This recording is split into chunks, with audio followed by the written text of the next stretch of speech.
మిమ్మల్ని నెట్టేసాను, అది కూడా పడ్డది.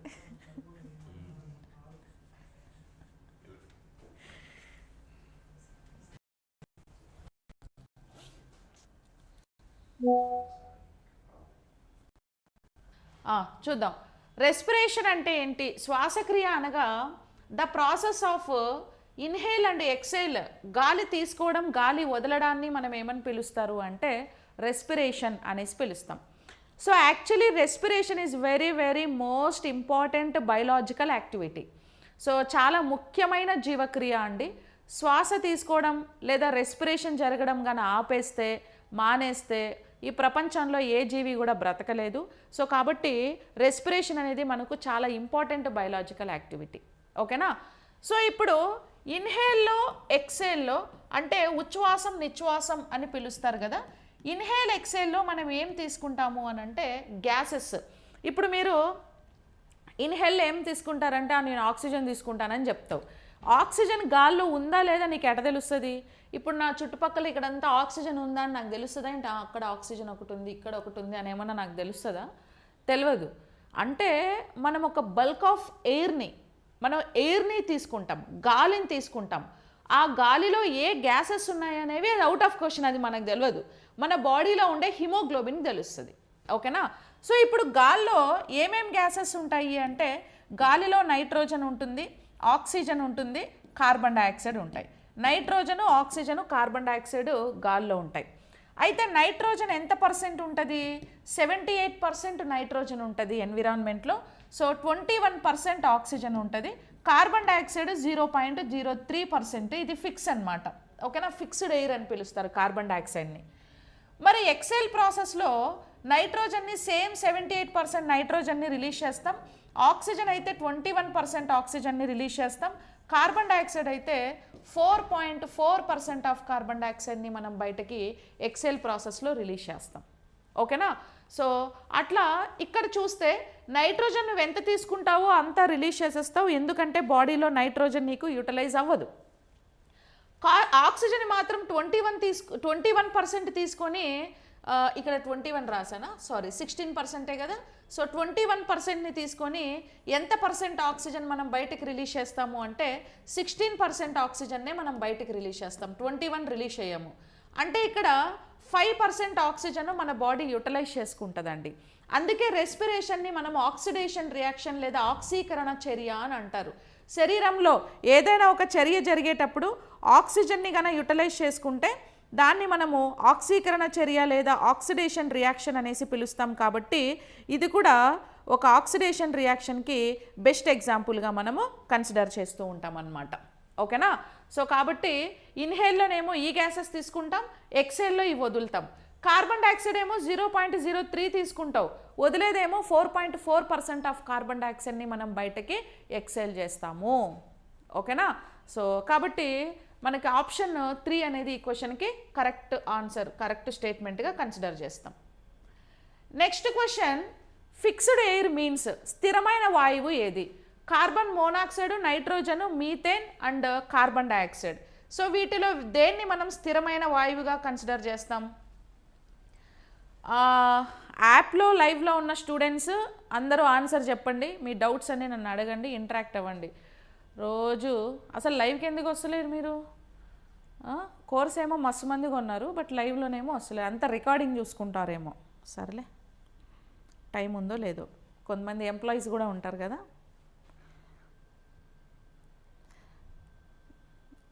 యూట్యూబ్లో డైలీ లైవ్ ఉండదండి, క్లాస్లో ఉంటుంది. ఆ కోర్సెస్లో ఎన్రోల్ అవ్వండి, మీకు డైలీ లైవ్ వస్తుంది. ఫిక్స్డ్ ఎయిర్ అని మనం దేన్ని అంటాము అంటే ఇందాకే చెప్పా కదా, కార్బన్ డైఆక్సైడ్ని మనం ఫిక్స్డ్ ఎయిర్ అని పిలుస్తాము. సో ఎన్విరాన్మెంట్లో కార్బన్ డైఆక్సైడ్ అనేది ఫిక్స్డ్గా ఉంటుందన్నమాట. ఎందుకు కార్బన్ డైఆక్సైడ్ ఎన్విరాన్మెంట్లో అంత ఫిక్స్డ్ ఎందుకు ఉంటుంది? రీజన్ ఏంది అని అంటే ఎన్విరాన్మెంట్లో 0.03% కార్బన్ డైఆక్సైడ్ అనేది ఉంటుంది కదా. ఇప్పుడు మీరు కార్బన్ సైకిల్ అనే ఒక సైకిల్ని కనుక చూస్తే, కార్బన్ సైకిల్, ఇప్పుడు ఈ కార్బన్ సైకిల్లో కార్బన్ డైఆక్సైడ్ నేచర్లో ఎన్విరాన్మెంట్లో ఉంటుంది. ఓకేనా? ఈ కార్బన్ డైఆక్సైడ్ని ఎవరు తీసుకుంటారు? ఫోటోసింథసిస్ ప్రాసెస్లో మొక్కలు కార్బన్ డైఆక్సైడ్ని తీసుకుంటాయి. ఎందుకు? ఫోటోసింథసిస్ కోసం తీసుకుంటాయి కదా. తీసుకొని మొక్కల్లో మళ్ళీ రెస్పిరేషన్ కూడా జరుగుతుంది కదా, రెస్పిరేషన్ కూడా జరుగుతుంది. అంటే ఇప్పుడు నేను ఇక్కడ ఏం చెప్తున్నానంటే కార్బన్ డైఆక్సైడ్ ఎన్విరాన్మెంట్లో ఆల్రెడీ ఉంటుంది. మన మొక్కలు ఏం చేస్తాయంటే ఫోటోసింథసిస్ కోసం తీసుకుంటాయి, తీసుకొని ఫుడ్ ప్రిపేర్ చేస్తాయి. మళ్ళీ మొక్కల్లో రెస్పిరేషన్ కూడా జరుగుతుంది కదా, ఆ రెస్పిరేషన్లో ఆక్సిజన్ని తీసుకున్నప్పుడు కార్బన్ డైఆక్సైడ్ మళ్ళీ ఎన్విరాన్మెంట్లోకి రిలీజ్ చేస్తాయి, అవి మళ్ళీ బయటకు వస్తుంది. ప్లస్ ఇప్పుడు ప్లాంట్స్ ఏం చేస్తాయి? ఫుడ్ ప్రిపేర్ చేసుకొని సర్వైవ్ అవుతాయి. ఇప్పుడు ఈ ఫుడ్ని ఎవరు తింటారు? ఒక అనిమల్ తింటుంది. ఓకేనా, అనిమల్ ఫుడ్ని తింటుంది, ప్లాంట్ ఫుడ్ని. మరి అనిమల్ ఫుడ్ తిన్నప్పుడు ఈ ఫుడ్ ఏటీపీగా కన్వర్ట్ అవ్వాలి అని అంటే అనిమల్ కూడా సెల్యులార్ రెస్పిరేషన్లో ఇన్వాల్వ్ అవ్వాలి కదా, అవునా లేదా? సెల్యులార్ రెస్పిరేషన్లో ఇన్వాల్వ్ అయ్యి ఆ రెస్పిరేషన్లో మళ్ళీ exhale process through carbon dioxide ఇది మళ్ళీ ఎన్విరాన్మెంట్లోకి రిలీజ్ చేస్తుంది. ఒకవేళ ఈ ప్లాంట్స్ లైఫ్ స్పాన్ అయిపోయిన తర్వాత ఏమైపోతాయి? చనిపోతాయి. చనిపోయిన తర్వాత దేనిగా మారుతాయి? ఫాజిల్గా మారుతాయి. ఓకేనా, చనిపోయిన తర్వాత దేనిగా మారుతాయి? ఫాజిల్ అంటే బొగ్గు, ఇలా కట్టె, ఇవి మారుతాయి. జంతువు కూడా చనిపోయిన తర్వాత ఫాజిల్గానే మారుతుంది కదా. సో ఆఫ్టర్ డెత్ ఇవి ఫాజిల్స్ అవుతాయి, ఆఫ్టర్ డెత్ ఇవి ఫాజిల్స్ అవుతాయి. అప్పుడు ఈ ఫాజిల్ని మనం ఏం చేస్తాం? ఫ్యూయల్ కోసం కంబషన్ చేస్తాం, అంటే వీటిని మలిగిస్తాం. మలిగించిన తర్వాత ఇవి ఆక్సిజన్ సమక్షంలో మంచిగా మలిగి మళ్ళీ ఏం చేస్తాయి? కార్బన్ డైఆక్సైడ్ని మళ్ళీ ఎన్విరాన్మెంట్లోకి రిలీజ్ చేస్తాయి. దీన్నే కార్బన్ సైకిల్ అంటాం. చూసారా, కార్బన్ డైఆక్సైడ్ ఎన్విరాన్మెంట్లో ఉండే కార్బన్ డైఆక్సైడ్ ఎలా యూటిలైజ్ అయింది, మళ్ళీ అడి తిరిగి మళ్ళీ ఎన్విరాన్మెంట్లోకి వచ్చి ఎట్లా సెటిల్ అయింది. ఓకేనా, దాన్నే ఫిక్స్డ్ ఎయిర్ అనేసి పిలుస్తారు. మొక్కలు ఉపయోగించుకుంటున్నాయి, మళ్ళీ వదులుతున్నాయి. ఓకే, మనం కూడా కార్బన్ డైఆక్సైడ్ని ఏదో ఒక కారణం కోసం యూజ్ చేసుకుంటాము, మళ్ళీ ఏదో ఒక కారణం వల్ల మళ్ళీ వాటిని ఎన్విరాన్మెంట్లోకి వదులుతాం. ఓకే, ఇట్లా సైక్లిక్ ప్రాసెస్లో కార్బన్ డైఆక్సైడ్ మళ్ళీ వచ్చి ఎన్విరాన్మెంట్లో ఫిక్స్డ్గా ఉంది కాబట్టి దాన్ని ఫిక్స్డ్ ఎయిర్ అనేసి మనం పిలుస్తాం. ఫస్ట్ ఈ ప్రపంచంలో ఒక జీవి బ్రతకడానికి కారణమైన వాయువు ఏందో తెలుసా? మీథేన్. మీథేన్ వాయువు తీసుకొని ఒక జీవి బ్రతికింది. అంటే ఆక్సిజన్ మనకు తెలియక ముందు, ఆక్సిజన్ని 1774లో జోసెఫ్ ప్రిస్లే అనే సైంటిస్టు కనిపెట్టారు. దానికంటే ముందు కూడా ఆక్సిజన్ ఉన్నింది, కానీ మనకు తెలియదు. దానికంటే ఆక్సిజన్ కూడా లేనప్పుడు చిన్న చిన్న బ్యాక్టీరియా కానీ, చిన్న చిన్న బ్లూ గ్రీన్ ఆల్గే, మైకోప్లాస్మా ఇలాంటి చిన్న జంతువులన్నీ మీథేన్ గ్యాస్ని తీసుకొని పెరిగాయి. అందుకే మన ఇస్రో సైంటిస్టులు మంగళయాన్ అనే ప్రాజెక్ట్ని మార్స్ మీదకి పంపించి మార్స్ ప్లానెట్లో మీథేన్ సోర్స్ ఉందో లేదో కూడా ఎతికారు మనోళ్ళు. ఓకేనా, ఇంకా నైట్రోజన్ సేమ్ తీసుకుంటాము, సేమ్ వదులుతాము నైట్రోజన్ని. కార్బన్ మోనాక్సైడ్ పాయిజనస్ గ్యాస్, విషవాయువు అనేసి పిలుస్తారండి. Haemoglobin first reactivity capacity carbon మోనాక్సైడ్తోనే ఉంటుంది. కార్బన్ మోనాక్సైడ్ గ్యాస్ని ఎక్కువ తీసుకోకూడదు. పెట్రోలు డీజిల్ కన్జప్షన్స్ వల్ల, కంబషన్ వల్ల, ఫాజిల్ కంబషన్ వల్ల, లేకపోతే క్రాకర్స్ పేల్చడం ఇలాంటి యాక్టివిటీస్ వల్ల కార్బన్ మోనాక్సైడ్ నేచర్లోకి బాగా రిలీజ్ అవుతుంది, పాయిజనస్ గ్యాస్ అది. ఓకేనా, సో కాబట్టి ఆప్షన్ 4 అనేది మనకు రైట్ ఆన్సర్. నెక్స్ట్ క్వశ్చన్ చూద్దాం. Choose the correct statement. క్రింది వాణిలో సరైన వాక్యాన్ని ఎన్నుకోండి. Lavoisier has done the experiment regarding respiration. CO2 గాలిలో CO2 గాలిలో 1/6 పార్ట్ ఉంటుంది. CO2 makes up 1/6 part of air. During that period oxygen gas is called vitiated air. ఆ కాలంలో ఆక్సిజన్ వాయువును ఖర్చయ్యే వాయువు అని పిలిచేవాళ్ళు. ఓకేనా, సో దీని గురించి మనము ఎస్టర్డే క్లాస్లో ఆల్రెడీ ఎక్స్ప్లెనేషన్ అనేది ఇచ్చాము. Okay, good afternoon. Green crackers అంటే గ్రీన్ క్రాకర్స్లో కూడా పొగ వస్తుంది, కాకపోతే తక్కువ వస్తుంది. మరి జీరో ఏం రాదు, జీరో కార్బన్ ఎమిషన్స్ కాదు గ్రీన్ క్రాకర్స్. దానివల్ల కూడా కార్బన్ ఎమిషన్స్, అసలు మనకి పేలుడు పదార్థం లేకపోతే నీకు క్రాకర్స్ ఆ సౌండే రాదు. గ్రీన్ క్రాకర్స్ అనేవి, ఎకో ఫ్రెండ్లీ క్రాకర్స్ అనేవి ఒక 75 to 80% నీకు కంట్రోల్ చేస్తాయేమో, కానీ 20 to 25% పొగ వస్తుంది, కార్బన్ ఎమిషన్స్ వస్తాయి. అసలు క్రాకర్స్ అవాయిడ్ చేయండి, ఏమవుతుంది?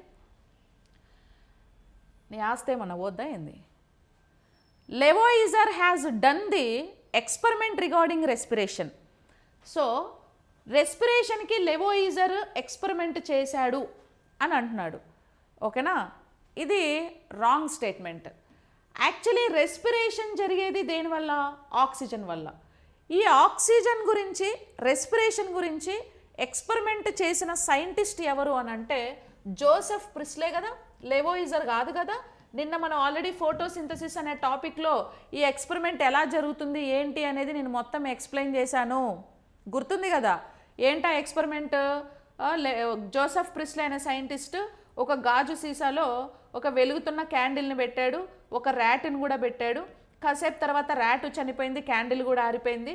సో ఇప్పుడు ఏం చేయాలో తెలియక ఒక పుదీనా ప్లాంట్ని పెట్టి, ర్యాట్ పెట్టి, క్యాండిల్ పెట్టాడు.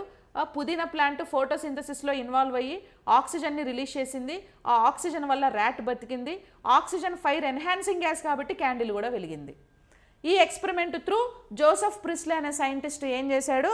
సో రెస్పిరేషన్ లేదా ఆక్సిజన్, ప్రతి ఒక్క జీవి, ఈ ప్రపంచంలో ప్రతి జీవికి ఆక్సిజన్ కావాలి, ప్రాణవాయువు ఉంటేనే వాటికి ప్రాణం ఉంటుంది, లేకపోతే చచ్చిపోతాయి అనే విషయాన్ని ఎక్స్పెరిమెంటలీ ప్రూవ్ చేసిన సైంటిస్ట్ ఎవరు అంటే జోసెఫ్ ప్రిస్లే, నాట్ లెవోయిజరు. ఎప్పుడు చేశాడు అంటే 1774లో జోసెఫ్ ప్రిస్లే ఆక్సిజన్ని కనిపెడితే 1775లో లెవోయిజరు ఆక్సిజన్కి ఆక్సిజన్ అని పేరు పెట్టాడు. ఓకేనా? Named by Lavoisier, discovered by Joseph Priestley. So కాబట్టి ఇది wrong statement, eliminate. And CO2 గాలిలో 1/6 పార్ట్ ఉంటుందంట. ఆఫ్ కోర్స్ ఇది కరెక్ట్. ఓకేనా? CO2 గాల్లో 1/6 పార్ట్ CO2 అనేది మనకు గాల్లో ఉంటుంది. Next, during that period oxygen gas is called vitiated air అన్నారు. ఆ కాలంలో ఆక్సిజన్ వాయువుని ఖర్చయ్యే వాయువు అన్నారు. అవునండి, ఆక్సిజన్ని ప్రాణవాయువు అని పిలిచేవాళ్ళు. సో ఆక్సిజన్ ఉంటేనే అందరూ బతుకుతారు కాబట్టి సో ఆక్సిజన్ అనేది కంపల్సరీ కావాలి. అది బాగా కాస్ట్లీ ఎయిర్, దాన్ని పొల్యూట్ చేయకూడదు. అది బాగా రిలీజ్ అవ్వాలంటే మొక్కల్ని బాగా పెంచుకోవాలి, నేచర్ క్లీన్గా ఉండాలి, ఎన్విరాన్మెంట్ని ప్రొటెక్ట్ చేసుకోవాలి, అది కాస్ట్లీ ఎయిర్ అని చెప్పి ఖర్చయ్యే వాయువు అనేసి ఆ కాలంలో ఆక్సిజన్ని పిలిచారు. సో కాబట్టి ఇప్పుడైతే మనం అవన్నీ ఏం పట్టించుకోకుండా బాగా పొల్యూట్ చేసి పడేసినాము. ఇవి రెండు కరెక్ట్. సో ఆప్షన్స్ 2, 3 కరెక్ట్ అండి. ఇక్కడ మీకు రైట్ ఆప్షన్ లేనట్టుంది. సో 2, 3 కరెక్ట్, నోట్ చేసుకోండి. నేను PDF యాప్లో PDF అప్లోడ్ చేసేటప్పుడు నేను కరెక్ట్ చేసి అప్లోడ్ చేస్తాను. ఓకేనా? So 2, 3 correct, only 2, 3. Option 1 is wrong statement. ఓకేనా? మీకు సోర్స్ వచ్చి 10th క్లాస్ టెక్స్ట్ బుక్లో ఈ టాపిక్ ఉంటుంది చూడండి.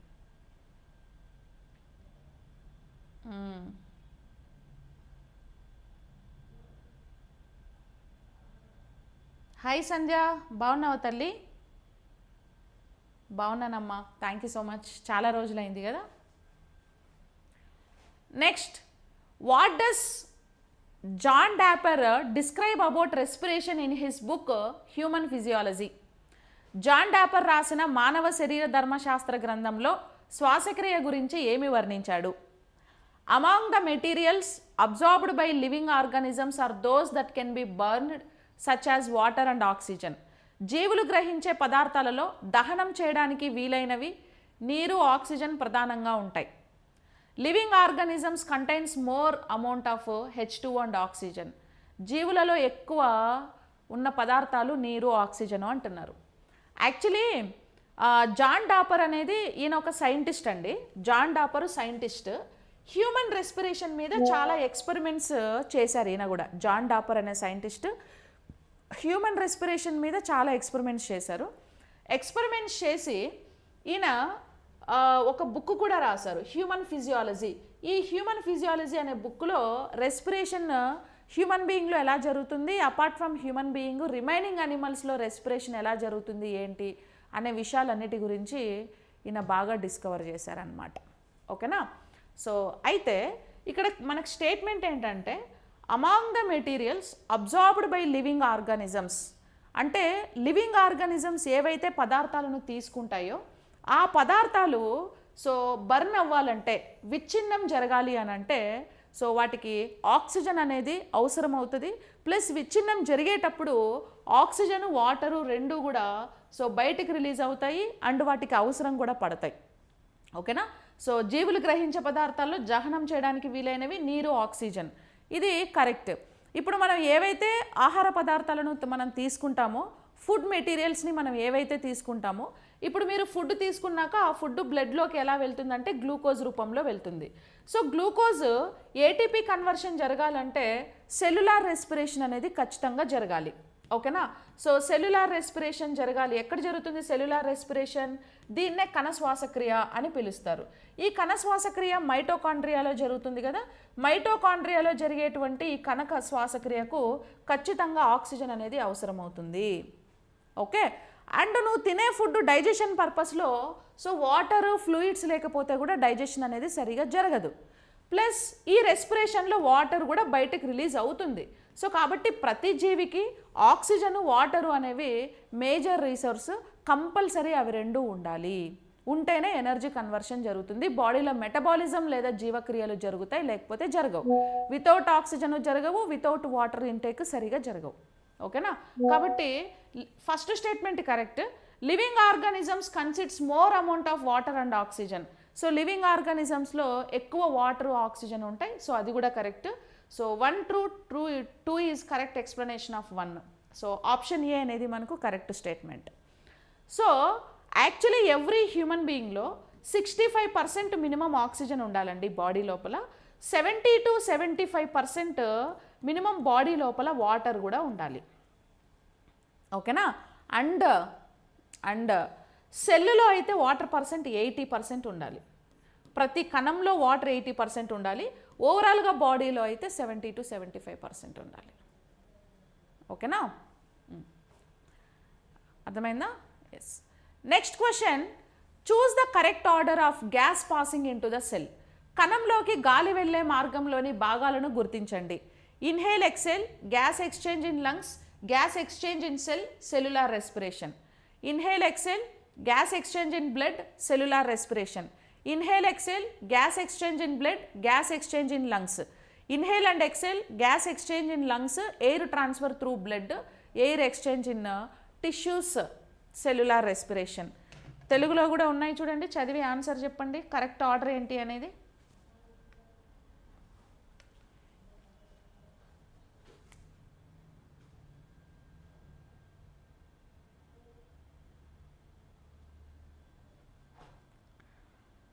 Very good.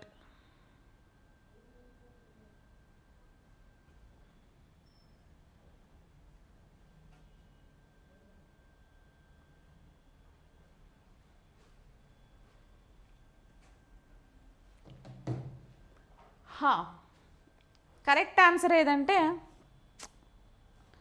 అందరు ఆన్సర్ చెప్పండి. ఎందుకు లైవ్లో ఉన్న వాళ్ళందరూ రెస్పాండ్ అవ్వండి మంచిగా, లేకపోతే బోర్ కొడుతుంది. అలా బ్లైండ్గా వింటా ఉన్నారనుకో బోర్ కొడుతుంది. ఓకేనా? దీనికి మీకు 10th క్లాస్ టెక్స్ట్ బుక్ కన్నా మీరు ఒకసారి చూస్తే రెస్పిరేషన్ అనే టాపిక్ ఎస్ఎస్సి టెక్స్ట్ బుక్లో ఉంటుంది. నేను డైరెక్ట్గా టెక్స్ట్ బుక్కే కాపీ చేసి పెట్టాను ఇక్కడ. ఈ క్యూఆర్ కోడ్ ఏంది అది ఇది అనుకోమాకండి, డైరెక్ట్ టెక్స్ట్ బుక్ కాపీ చేశాను. ఉచ్ఛ్వాస నిశ్వాసాలు. ఉచ్ఛ్వాస నిశ్వాసాలు అంటే నువ్వు నోస్ నుంచి గాలి తీసుకోవడం వదలడం. ఇప్పుడు నోస్ నుంచి నువ్వు గాలి తీసుకుంటావు కదా, ఆ తీసుకున్న గాలి సో ఊపిరితిత్తుల్లోనికి బయటకు జరిగే వాయు సంచారం అని పిలుస్తాం. ఆ గాలి ఎక్కడికి వెళ్తుందంటే ఫైనల్గా మనకి లంగ్స్లో అల్వియోలిస్ అనే పార్ట్స్ ఉంటాయండి. సో లంగ్స్లో ఏముంటాయంటే అల్వియోలిస్ అనే పార్ట్స్ ఉంటాయి. సో అల్వియోలిస్ పార్ట్స్ మనకి ఎలా ఉంటాయి ఏంటి అంటే, ఇప్పుడు చూడండి, లైక్ ఫర్ ఎగ్జాంపుల్ ఇలా రెస్పిరేషన్ సిస్టమ్ మనకు నాజల్ క్యావిటీ నుంచి ఫ్యారింగ్స్ నుంచి ట్రాకియా నుంచి మనకి ఏముంటాయంటే ఇలా 2 లంగ్స్ ఉంటాయి. ఓకేనా? ట్రాకియా నుంచి లంగ్స్ ఉంటాయి. మళ్ళీ ఇక్కడ బ్రాంకియోల్స్ ఉంటాయి, ఇలాగా బ్రాంకియోల్స్ ఉంటాయి, అంటే వాయు నాళాలు అని పిలుస్తారు. వీటి కింద ఏముంటాయంటే అల్వియోలిస్ లేదా వాయుగోనులు ఇలా ఉంటాయి. ఓకేనా? వాయుగోనులు అంటాం. మీరు ఈ పార్ట్స్ అన్నీ ఏం గుర్తుపెట్టుకోవాల్సిన అవసరం లేదండి. మీకేం బొమ్మ గీసి భాగాలు గుర్తించండి ఇలాంటి క్వశ్చన్లు ఏం రావు. కాన్సెప్ట్ చదవండి సరిపోతుంది, టైం వేస్ట్ చేసుకోమాకండి ఏది పడితే చదివి. సో దీన్ని మనం గ్రసని లేదా ఫ్యారింగ్స్ అని పిలుస్తారు. తర్వాత దిస్ ఈజ్ ట్రాకియా లేదా వాయునాళం అని పిలుస్తాము. ట్రాకియా 2 బ్రాంచెస్ లాగా విడిపోయింది కదా, విడిపోయిన బ్రాంచెస్ని మనం బ్రాంకీ అని పిలుస్తారు. ఈ బ్రాంకీస్ మళ్ళీ సబ్ బ్రాంచెస్గా డివైడ్ అయ్యాయి కదా, ఈ డివైడ్ అయిన సబ్ బ్రాంచెస్ని మనము బ్రాంకియోల్స్ లేదా వాయు నాళాలు అని అంటారు. వీటిని అల్వియోలిస్ లేదా వాయుగోణులు అని అంటారు. ఇప్పుడు మనం తీసుకున్న గాలి కంపల్సరీ ఊపిరితిత్తుల్లోకి వెళ్ళాలి అని మనం మాట్లాడతాం కదా. సో ఊపిరితిత్తుల్లోకి వెళ్ళాలి అంటే ఎక్కడికి వెళ్ళాలంటే ఇక్కడ ఉండేటువంటి వాయునాళాలు లేదా వాయుగోణులు లేదా అల్వియోలిస్కి మనం తీసుకున్న ఆక్సిజన్ కానీ ఎయిర్ కానీ కంపల్సరీ ఇక్కడ బెలూన్ లాంటి స్ట్రక్చర్స్ ఉన్నాయి చూసారా, అక్కడికి రావాలి. అందుకే వీటిని structural and functional unit of the respiration system లేదా నిర్మాణాత్మక క్రియాత్మక ప్రమాణాలు, శ్వాసక్రియ వ్యవస్థ యొక్క నిర్మాణాత్మక క్రియాత్మక ప్రమాణాలు ఏవి అంటే వాయుగోణులు లేదా అల్వియోలిస్ అనేసి మనం పిలుస్తాం. ఇప్పుడు గాలి ఇటు వచ్చి వెళ్ళిపోయింది అనుకో, నీకు ఊపిరి ఆడనట్టే. పోనీ బ్రాంకీస్కి వచ్చి వాయునాళాలకు వచ్చి వెళ్ళిపోయినా ఆడనట్టే, వాయు నాళికలకు వచ్చి వెళ్ళిపోయినా ఊపిరి ఆడనట్టే.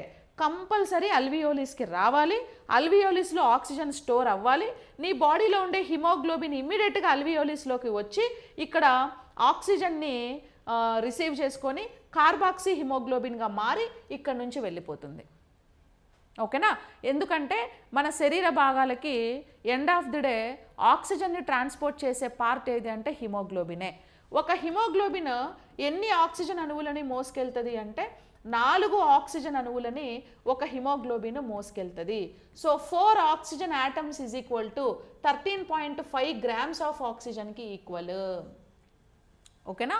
So 4 oxygen molecules is equal to 13.5 grams అంటే ఒక haemoglobin at a time 13.5 grams of ఆక్సిజన్ని పట్టుకెళ్తుంది.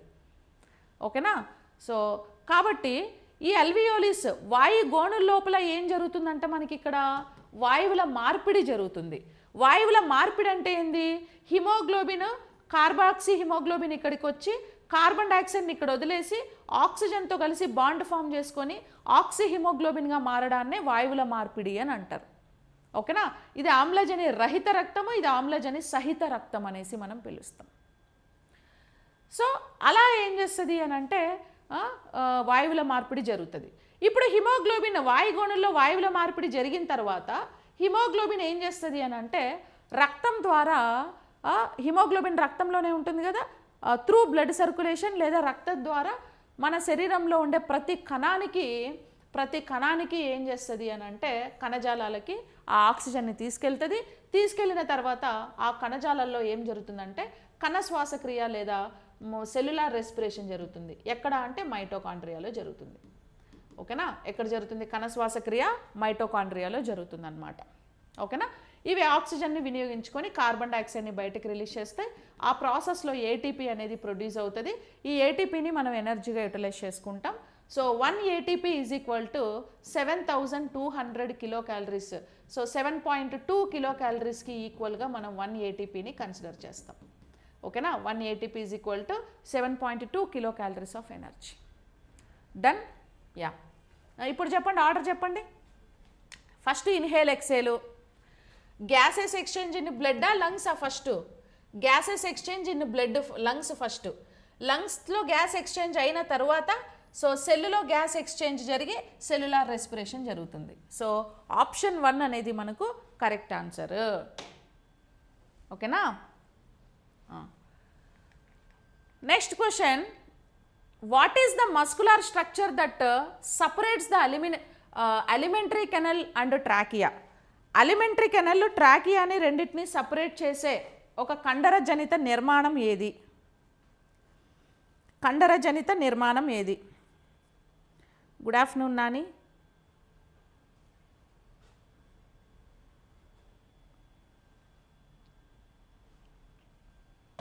చెప్పండి ఆన్సర్ దీనికి.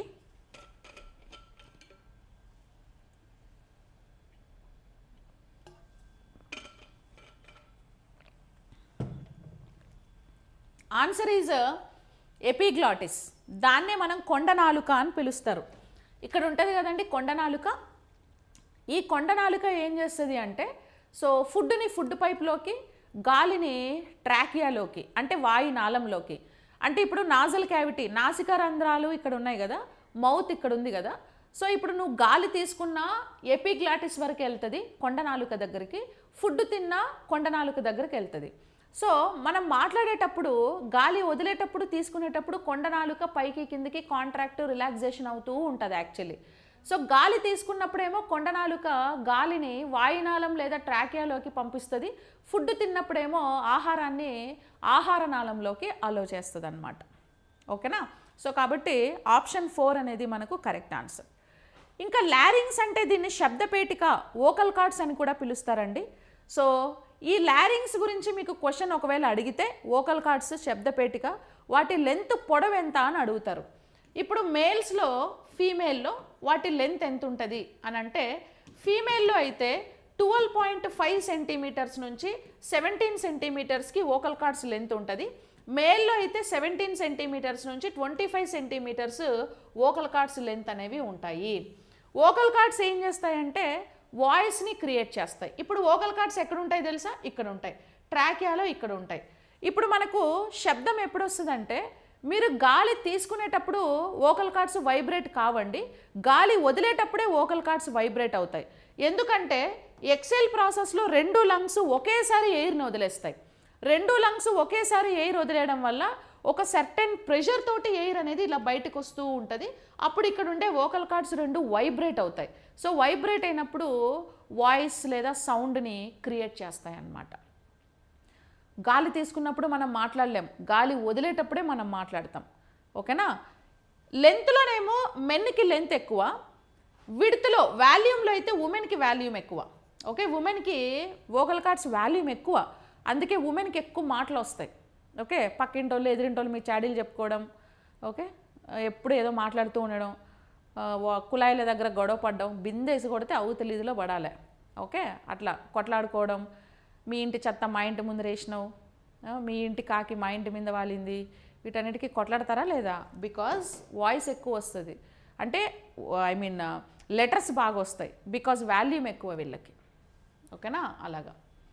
నాజల్ క్యావిటీ అంటే ఈ హోల్స్. సెప్టా అంటే ఏందో తెలుసా? సెప్టా అంటే ఈ హోల్ని రెండింటిని సపరేట్ చేస్తూ మధ్యలో ఒక లైన్ ఉంది చూసారా, దీన్నే సెప్టమ్ అని పిలుస్తారు. ఓకే, నోస్లో. Study of nose is called rhinology అంటానులే. Next, vocal cords vibrates occurs due to, ఇప్పుడే చెప్పా, వోకల్ కార్డ్స్ ఇన్హేల్లో వైబ్రేట్ అవుతాయా, ఎక్సెల్లో వైబ్రేట్ అవుతాయా, ఇన్హేల్ ఎక్సెల్లో అవుతాయా, వైల్ టాకింగ్ మాట్లాడేటప్పుడు వోకల్ కార్డ్స్ వైబ్రేట్ అవుతాయా అంటే, వోకల్ కార్డ్స్ ఎక్సేల్ అప్పుడు వైబ్రేట్ అయ్యి మనకు వాయిస్ వస్తుంది, ఇన్హేల్లో రాదు.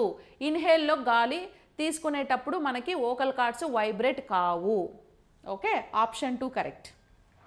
Next, gases exchange happened in which of the following place. So ఏ ప్లేసెస్లో వాయువుల మార్పిడి లేదా గ్యాసెస్ ఎక్స్చేంజ్ అనేది జరుగుతుంది? దేంట్లో జరుగుతుందండి? ఎపిగ్లాటిస్ని మనం ఏమని పిలుస్తాము అని అంటే, ఏంటి ప్రవీణ్ ఏమన్నా నేను 1. దేంట్లో అది 17 1.12 17 ఇది కరెక్ట్, ఇది కరెక్ట్ చేసుకోండి. Length. Gases exchange happened in which of the following place. వాయువుల మార్పిడి ఎక్కడ జరుగుతుంది? సో వాయువుల మార్పిడి ఎక్కడ జరుగుతుంది అంటే అల్వియోలిస్లో వాయువుల మార్పిడి జరుగుతుంది. వాయు గోణుల లోపల మనకి వాయువుల మార్పిడి అనేది జరుగుతుందన్నమాట. ఓకేనా? వాయువుల మార్పిడి అంటే ఏంటంటే, ఇప్పుడు ఆల్రెడీ కార్బాక్సీ హిమోగ్లోబిన్ అల్వియోలిస్కి వచ్చి ఈ అల్వియోలిస్లో ఉండే ఆక్సిజన్ని ట్రాప్ చేసుకొని ఆక్సీ హిమోగ్లోబిన్గా కన్వర్ట్ అయ్యి ఇక్కడ నుంచి వెళ్ళిపోతుంది. దీన్నే ఆక్సీ హిమోగ్లోబిన్ అంటారు. సరే, ఇప్పుడు మనం అంటే ఏదో ఎడ్యుకేటెడ్, స్కూల్కి పోయినాము,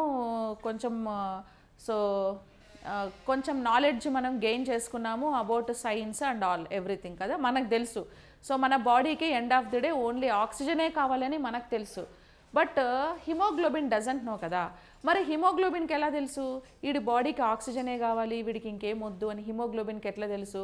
పాపం ఆల్రెడీ కార్బాక్సీ హిమోగ్లోబిన్ కార్బన్ డైఆక్సైడ్తో ఉంటే దీన్ని వదిలేసి మరి ఆక్సిజన్తో ఎందుకు రియాక్ట్ అవుతుంది అంటే, సో దానికి రీజన్ ఇక్కడ haemoglobin reactivity capacity. Haemoglobin reactivity కెపాసిటీస్లో ఫస్ట్ కెపాసిటీ కార్బన్ మోనాక్సైడ్తో ఇది రియాక్ట్ అవుతుంది, సెకండ్ ఆక్సిజన్తో రియాక్ట్ అవుతుంది, థర్డ్ కార్బన్ డైఆక్సైడ్తో రియాక్ట్ అవుతుంది.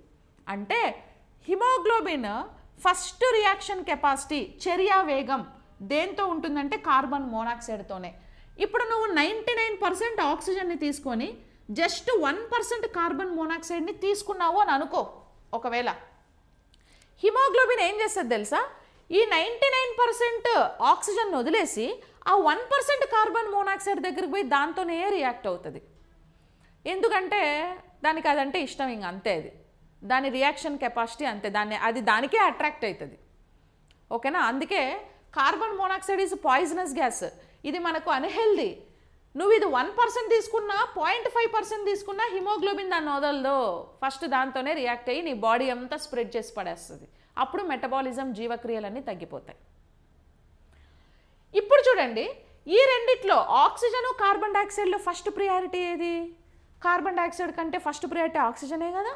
అందుకే హిమోగ్లోబిన్ ఆల్రెడీ కార్బన్ డైఆక్సైడ్తో ఉన్నా దీనికంటే ఫస్ట్ ప్రియారిటైజ్డ్ గ్యాస్ ఆక్సిజన్ కనపడంగానే దీన్ని వదిలేసి మరి దాని దగ్గరికి పోయి బాండ్ ఫామ్ చేస్తుంది, చేసి ఆక్సిహిమోగ్లోబిన్గా మారుతుంది. అదే ఆక్సిజన్ బదులు ఇది ఉన్నిందనుకో, నువ్వు కార్బన్ మోనాక్సైడ్ పంపించినావు అనుకో, ఆడికే పోతుంది ఫస్ట్. ఓకేనా.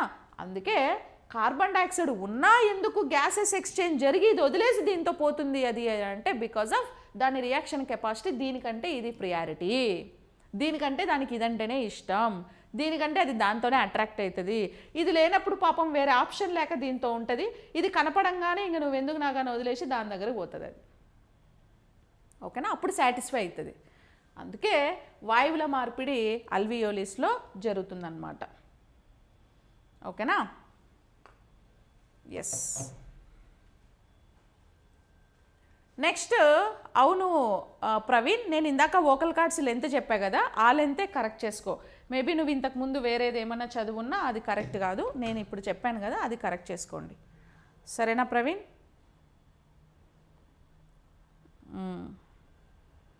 Next, choose the correct order regarding air exchange. వాయువులు వెళ్ళే సరైన మార్గాన్ని ఎన్నుకోండి.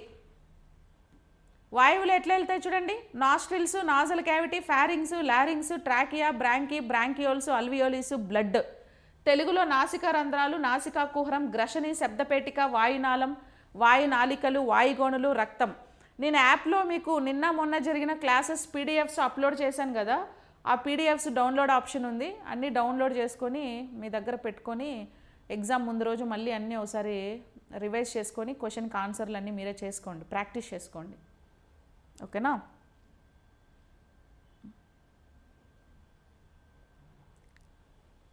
Right answer 1.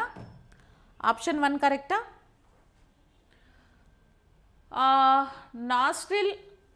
నాస్ట్రిల్ అంటే నాసికా రంధ్రాలు. ఇందాక మనం దీనికి సంబంధించి ఇక్కడ ఒక ఇమేజ్ వేసాను కదా, ఇక్కడ వేసా. వీటిని నాస్ట్రిల్స్ లేదా నాసికా రంధ్రాలు అని పిలుస్తారు. ఇది గ్రసని, ఇది వాయునాళం. ఓకే. వాయునాళం కింద కొంచెం కింద వోకల్ కార్డ్స్ లేదా శబ్దపేటిక అనేది ఉంటుంది. ఈ వాయునాళం ఏం చేస్తుంది, 2 వాయునాళాలుగా విడిపోయి ఇటుపక్క ఊపిరితిత్తుకి అటుపక్క ఊపిరితిత్తుకి వెళ్తుంది. ఈ వాయునాళం మళ్ళీ వాయునాళికలుగా విడిపోయి వాయునాళికల ద్వారా ఫైనల్గా ఇంకా వాయుగోణులు లేదా అల్వియోలిస్ ఉండి ఇక్కడి వరకు ఆక్సిజన్ అనేది వెళ్తుంది. ఓకేనా. సో కాబట్టి ఇప్పుడు ఆర్డర్ చెప్పండి మనకి ఎట్లా order. So nostrils, nasal cavity, pharynx అంటే గ్రసని తెలుగులో, లారింగ్స్ అంటే శబ్దపేటిక, దాని ద్వారా ట్రాకియా అంటే వాయునాళము, బ్రాంకి వాయునాళాలు, బ్రాంకియోల్స్ వాయునాళికలు, అల్వియోలిస్ వాయుగోణులు, బ్లడ్ రక్తము. ఓకేనా. సో కాబట్టి ఆప్షన్ 1 అనేది మనకి క్వశ్చన్కి కరెక్ట్ స్టేట్మెంట్ అన్నమాట. Okay. Yes. Next, choose the correct statement regarding alveoli. వాయుగోణులకు సంబంధించి సరైన వాక్యాన్ని ఎన్నుకోండి.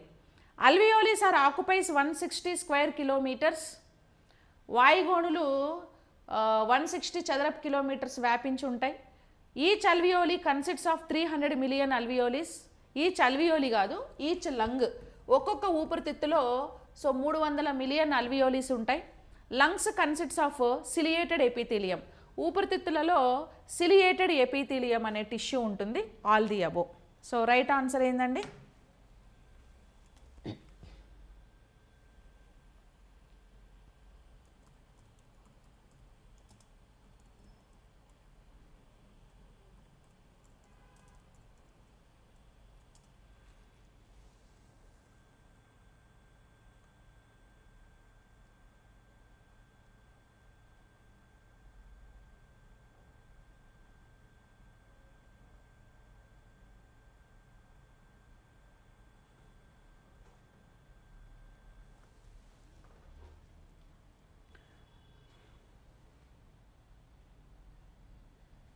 ఆప్షన్ 4.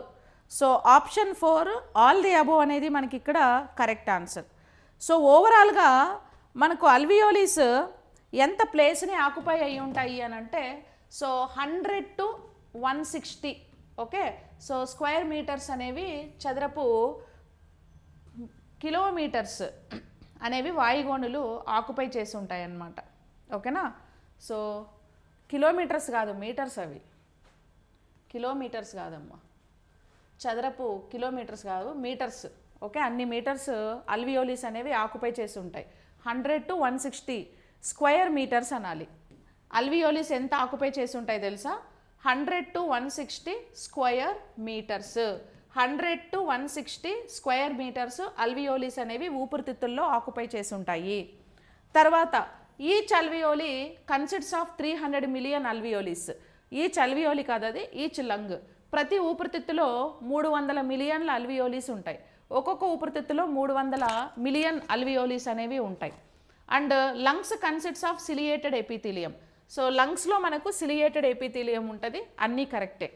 ఇక్కడ ఎపిథీలియం అంటే ఏంటంటేనండి, ఇప్పుడు స్కిన్లో మనకి స్క్వామోష్ ఎపిథీలియం ఉంటుంది. స్కిన్లో ఏముంటుందంటే స్క్వామోష్ ఎపిథీలియం అనే టిష్యూ స్కిన్ లోపల ఉంటుంది. అంటే టిష్యూ ఫామ్ అయిన స్ట్రక్చర్ని బేస్ చేసుకొని ఆ వర్డ్స్ వచ్చాయి. అదే ఇప్పుడు కిడ్నీస్లో అనుకో, కిడ్నీస్లో అయితే మనకు ఏ టిష్యూ ఉంటుంది? సిలియేటెడ్ వచ్చి లంగ్స్లో కదా, లంగ్స్లో ciliated epithelial tissue. Okay, ciliated epithelial tissue లంగ్స్లో ఉంటుంది. కిడ్నీస్లోనేమో కూబాయిడల్ ఎపిథీలియం టిష్యూ లంగ్స్లో ఉంటుంది. స్టమక్కు ఇంటెస్టైన్ ఉంది కదా, స్టమక్కు ఇంటెస్టైన్ వీటిల్లో అయితే కాలుమ్నర్ ఎపిథీలియల్ టిష్యూ ఉంటుంది, కాలుమ్నర్ ఎపిథీలియల్ టిష్యూ. సో ఇప్పుడు లంగ్స్కి కూడా మనకి ఇక్కడ లంగ్స్ ఉన్నాయి కదండి, ఈ లంగ్స్కి ఇక్కడ విసనకర్ర లాగా చిన్న చిన్న హెయిర్ స్ట్రక్చర్స్ లాగా సిలియాస్ అనేవి ఇలా ఉంటాయి. మనం గాలి లంగ్స్లోకి పంపించేటప్పుడు ఆ గాలిలో దుమ్ము ధూళి డస్ట్ ఇలాంటి పార్టికల్స్ ఉన్నప్పుడు ఈ సిలియేటెడ్ ఎపిథీలియం టిష్యూ వాటిని ఫిల్టర్ చేసి ఎయిర్ని అల్వియోలిస్కి పంపిస్తుంది అనమాట. ఓకేనా, సో కాబట్టి ఆల్ ది అబోవ్ అనేది మనకు కరెక్ట్ ఆన్సర్. అల్వియోలిస్ ఎంత ఎక్కువ ఉంటే నీకు అంత ఎక్కువ ఆక్సిజన్ అనేది స్టోర్ అవుతుంది. ఓకే, అల్వియోలిస్ ఎక్కువ ఉంటే ఆక్సిజన్ స్టోరేజ్ కూడా ఎక్కువ జరుగుతుంది. అల్వియోలిస్ స్ట్రక్చర్ ఎలా ఉంటుంది? ఇలా ఉంటుంది, ఒక బెలూన్ లాంటి స్ట్రక్చర్. ఈ అల్వియోలిస్ లంగ్స్ సర్ఫేస్ ఏరియాని ఇంక్రీజ్ చేస్తాయండి. లంగ్స్ సర్ఫేస్ ఏరియాని ఇంక్రీజ్ చేస్తాయి, దానివల్ల ఎక్కువ ఆక్సిజన్ అనేది స్టోర్ చేసుకోవచ్చు మనం. Next, respiration mechanism happened in males through. పురుషులలో శ్వాసక్రియ మెకానిజం ఎలా జరుగుతుంది?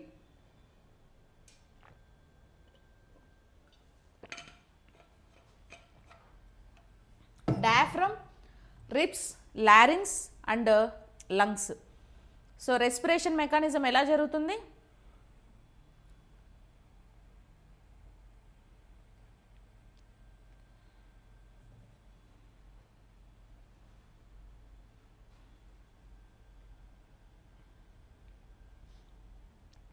అవునండి, అల్వియోలిస్ని టెన్నిస్ కోర్టుగా మనం కన్సిడర్ చేస్తాం. టెన్నిస్ కోర్ట్ అంటాం అల్వియోలిస్. టెన్నిస్ బాల్స్ లాగా చిన్న చిన్న అల్వియోలిస్ అన్నీ ఎలా ఉంటాయి తెలుసా? ఇప్పుడు మనం టెన్నిస్ బాల్స్ ఎలా ఉంటాయి, రౌండ్గా స్మాల్ సైజు. సో అట్లా అల్వియోలిస్ కూడా రౌండ్గా టెన్నిస్ బాల్ షేప్లో ఆ సైజులో ఉంటాయి అన్నమాట. అందుకే లంగ్స్ని మనము లంగ్స్లో ఉండే అల్వియోలిస్ని టెన్నిస్ కోర్టుతో కంపేర్ చేస్తాం. Okay, hi Archana. Next, respiration mechanism happens in males through. మేల్స్లో రెస్పిరేషన్ మెకానిజం దేని త్రూ జరుగుతుందంటే డయాఫ్రమ్ త్రూ రెస్పిరేషన్ మెకానిజం జరుగుతుందండి. ఇప్పుడు డయాఫ్రమ్ ఎక్కడ ఉంటుంది అంటే రెండు ఊపిరితిత్తులు ఉన్నాయి కదా, ఈ రెండు ఊపిరితిత్తులకి మధ్యలో ఇలా పిరమిడ్ షేప్లో, ఓకేనా, పిరమిడ్ షేప్లో మనకి డయాఫ్రమ్ అనేది ఉంటుంది. సో ఇప్పుడు చిన్నప్పుడు ఎవరికైనా సరే డయాఫ్రమ్ త్రూనే రెస్పిరేషన్ జరుగుతుందండి. ఇప్పుడు మనం ఫర్ ఎగ్జాంపుల్ ఇలా డయాఫ్రమ్ ఉంది, ఈ రెండు లంగ్స్ ఉన్నాయి కదా పైన, ఈ రెండు లంగ్స్ ఇన్హేల్ చేసినప్పుడు గాలి తీసుకున్నప్పుడు గాలితో ఫిల్ అయిపోయి బరువు ఎక్కుతాయి. ఆ బరువు ఎక్కిన లంగ్స్ వచ్చి ఇట్లా డయాఫ్రమ్ మీద పడతాయి. అప్పుడు ఇది వెయిట్ని బేర్ చేయలేక పిరమిడ్ షేప్లో ఉండే డయాఫ్రమ్ ఇట్లా లీనియర్ షేప్కి వచ్చేస్తుంది. మళ్ళీ గాలి వదిలినప్పుడు లంగ్స్ రెండు వెయిట్లెస్ అయిపోయి మళ్ళీ కొంచెం పైకి వస్తాయి. ఆ డయాఫ్రమ్ మళ్ళీ లీనియర్ షేప్ నుంచి పిరమిడ్ షేప్కి వస్తుంది. మళ్ళీ గాలి తీసుకున్నప్పుడు బరువు ఎక్కి మళ్ళీ వెయిట్ భరించలేక మళ్ళీ దీని మీద పడుతుంది, మళ్ళీ లీనియర్ షేప్కి వస్తుంది. మళ్ళీ గాలి వదిలినప్పుడు మళ్ళీ పిరమిడ్ షేప్. అట్లా లీనియర్ పిరమిడ్ షేప్స్ కన్వర్ట్ చేసుకుంటూ రెస్పిరేషన్ జరుగుతుంది. ఓకేనా? But that respiration only happens in males. So ఫీమేల్స్లో డయాఫ్రమ్ త్రూ జరగదండి. చిన్నప్పుడు ఎవరిలో అయినా డయాఫ్రమ్ త్రూనే జరుగుతుంది. కానీ అడల్సెన్స్ ఏజ్ వచ్చినప్పుడు ఉమెన్లో మమరీ గ్లాండ్స్ గ్రో అవుతాయి. మమరీ గ్లాండ్స్ గ్రో అవ్వడం వల్ల వాటి వెయిట్ పర్మనెంట్గా డయాఫ్రమ్ మీద పడిపోతుంది. అప్పుడు పర్మనెంట్ సమ్వాట్ ఇలా వంగిపోయి లీనియర్ స్టేజ్లో ఇలా ఉండిపోతుంది. సో ఆ మమరీ గ్లాండ్స్ వెయిటేజ్ వల్ల అవి పైకి రావడం, కిందకి రావడం, పైకి రావడం, కిందకి రావడం చేయలేవు కరెక్ట్గా. అప్పుడు ఏం చేస్తుంది ఉమెన్లో? మరి రెస్పిరేషన్ దేని త్రూ జరుగుతుంది అంటే రిప్స్ త్రూ జరుగుతుంది. ప్రక్కటెముకల ద్వారా రెస్పిరేషన్ అనేది జరుగుతుంది. ఓకేనా? అది రెస్పిరేషన్ మెకానిజం. సో మెన్లో అయితేనేమో డయాఫ్రమ్ త్రూ, ఉమెన్లో అయితేనేమో రిప్స్ త్రూ రెస్పిరేషన్ అనేది జరుగుతుంది. Next, respiration mechanism happened in females through. ఇప్పుడే చెప్పే కదా. సో ఫీమేల్స్లో రెస్పిరేషన్ మెకానిజం దేని త్రూ జరుగుతుంది? రిప్స్ త్రూ జరుగుతుంది. మేల్స్లో అయితే దేని త్రూ జరుగుతుంది? డయాఫ్రమ్ త్రూ రెస్పిరేషన్ మెకానిజం జరుగుతుంది. ఓకేనా? Next, choose the correct statement regarding lungs. ఊపిరితిత్తుల గురించి సరైన సమాధానాన్ని ఎన్నుకోండి. Study of lungs is called pulmonology. ఊపిరితిత్తుల యొక్క అధ్యయనాన్ని పల్మనాలజీ అంటాం. Lungs is covered by pleural membrane. ఊపిరితిత్తులను ఆవరించి ఉన్న పొరను ప్లూరల్ త్వచం అంటారు. Lungs weight is 700 to 1000 grams. ఊపిరితిత్తుల బరువు 700 నుంచి 1000 గ్రాములు. And right lung has 2 lobes and left lung has 3 lobes. కుడి ఊపిరితిత్తులో 2 లంబికలు, ఎడమ ఊపిరితిత్తుల్లో 3 లంబికలు అనేవి ఉంటాయి.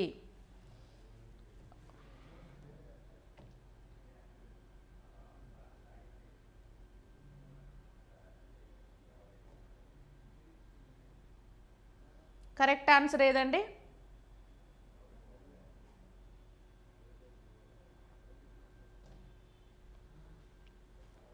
ఆల్ ది అబోవ్ రైటా? Yes. Study of lungs is called pulmonology. ఊపిరితిత్తుల యొక్క అధ్యయనాన్ని మనము పల్మనాలజీ అని పిలుస్తారు. Okay, so correct. Lung is covered by pleural membrane. So ఊపిరితిత్తులని ఆవరించి ఇలా 2 త్వచాలు ఉంటాయి, వీటిని ప్లూరల్ మెంబ్రేన్ అంటాం. ఈ ప్లూరల్ మెంబ్రేన్ ఊపిరితిత్తులని రక్షిస్తూ ఉంటాయి అన్నమాట. ఎన్ని త్వచాలు ఉంటాయంటే 2 ఉంటాయి pleural membranes. Lungs weight 700 to 1000 grams lungs weight ఉంటుంది. లంగ్స్లో మనకి వాటర్ పర్సెంట్ ఎంత ఉంటుందో తెలుసా? 83% లంగ్స్లో వాటర్ పర్సెంట్ ఉంటుందండి. సో లో టెంపరేచర్ ఉండే ఆర్గాన్స్ ఇవి, వాటర్ మీద ఫ్లోట్ అవుతూ ఉంటాయి అన్నమాట లంగ్స్. రేడియేషన్స్కి ఎక్స్పోజ్ అయితే ఫస్ట్ ఎఫెక్ట్ అయ్యేది లంగ్సే. Right lung has 2 lobes and left lung has 3 lobes. కుడి ఊపిరితిత్తులో 2 లంబికలు, ఎడమ ఊపిరితిత్తులో 3 లంబికలు అన్నాడు కదా. సో ఇది రాంగ్ స్టేట్మెంట్ యాక్చువల్లీ. కుడి ఊపిరితిత్తులోనేమో 3, ఎడమ ఊపిరితిత్తులోనేమో 2 ఉంటాయి. సో కుడి ఊపిరితిత్తి ఎడమ ఊపిరితిత్తి కంటే పెద్దది. ఓకేనా? Right lung is bigger than the left one. కుడి ఊపిరితిత్తులో 3 లంబికలు ఉంటాయి, ఎడమ ఊపిరితిత్తులో 2 లంబికలు ఉంటాయి. మనకి ఇక్కడ ఆపోజిట్ ఇచ్చాడు, కుడిలో 2 అన్నాడు, ఎడమలో 3 అన్నాడు. సో కాబట్టి ఆప్షన్ 4 తప్పు. ఓన్లీ 1, 2, 3నే కరెక్ట్ స్టేట్మెంట్స్. ఓకేనా?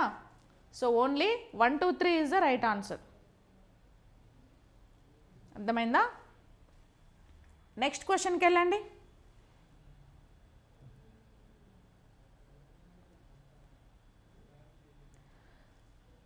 Next question, how much of air required for a healthy human being? ఒక ఆరోగ్యవంతమైన మానవుడికి రోజుకి ఎంత గాలి అవసరం?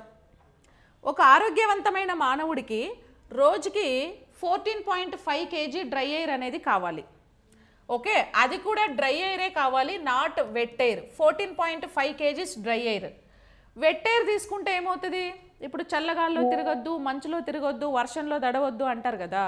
సో వెట్ ఎయిర్ తీసుకుంటే ఏమవుద్దంటే ఆ వెట్ ఈ ట్రాకియాలో మొత్తము ఈ ట్యూబ్లో మొత్తం స్టోర్ అయిపోయి చిన్న చిన్న వాటర్ బబుల్స్ లాగా స్టోర్ అయిపోయి గాలి సరిగా ఈజీగా పోవడము రావడము జరగదు. ఆ వాటర్ బబుల్స్, వాటర్ వేపర్ ఏం చేస్తుందంటే గాలిని డిస్టర్బ్ చేస్తూ ఉంటుంది. అప్పుడు ఆ వాటర్ వల్ల ఏమవుతుందంటే ఈ బ్రాంకీస్ కానీ, బ్రాంకియోల్స్ కానీ, ట్రాకియా కానీ క్లోజ్ అయిపోతుంది. ఓకేనా. ఇప్పుడు జలుబు చేస్తే నోస్ అంతా బ్లాక్ అయిపోయినట్లు అయిపోతానులే, సరిగా ఊపిరి ఆడకుండా బ్లాక్ అయిపోతానులే, అలాంటి సిచ్యువేషన్ వస్తుంది. అందుకే ఎప్పుడు డ్రై ఎయిర్నే ప్రిఫర్ చేయాలి.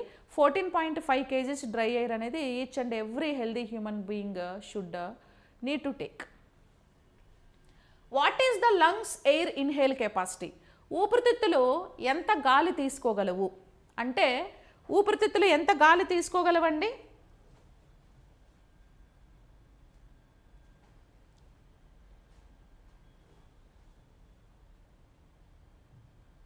సో చాప్టర్ వైజ్ ఎంసీక్యూస్ కోసం యాప్లో ఎన్రోల్ చేసుకోండి కోర్స్లో.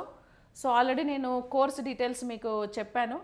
ఈ AP FBO ABO general science కోర్స్లో అండ్ పేపర్ 2 కోర్స్లో ఎన్రోల్ చేసుకుంటే డైలీ మీకు 2 o'clock topic wise MCQs live batch అనేది వస్తుంది.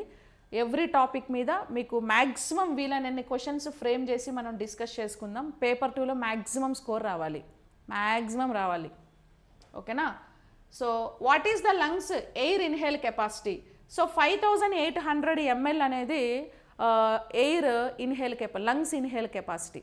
అంటే లంగ్స్ మ్యాక్సిమం 5800 ml ఎయిర్ని ఇన్హేల్ చేసుకోగలవండి. ఓకేనా. దానికంటే మించి తీసుకోవాలనుకుంటే లంగ్స్ కొలాప్స్ అవుతాయి. ఇప్పుడు బెలూన్లో మ్యాక్సిమం మనం ఎంత గాలిని నింపచ్చు? Based on their capacity. చిన్న బెలూన్ అయితే తక్కువ గాలి, పెద్ద బెలూన్ అయితే ఎక్కువ గాలి. సేమ్ అలాగే ఇప్పుడు బెలూన్లో ఎక్కువ గాలిని మనం నింపామనుకో, ప్రెషర్ తట్టుకోలేక ఎంతైనా నింపుతామా ఏంటి? కాసేపు తర్వాత ప్రెషర్ ఎక్కువైపోతే బ్లాస్ట్ అయిపోతుంది, పగిలిపోద్ది. లంగ్స్ కూడా అంతే. 5800 ml ఎయిర్ కంటే ఎక్కువసేపు ఎక్కువ గాలిని లంగ్స్లో ఉంచితే లంగ్స్ బ్లాస్ట్ అవుతాయి.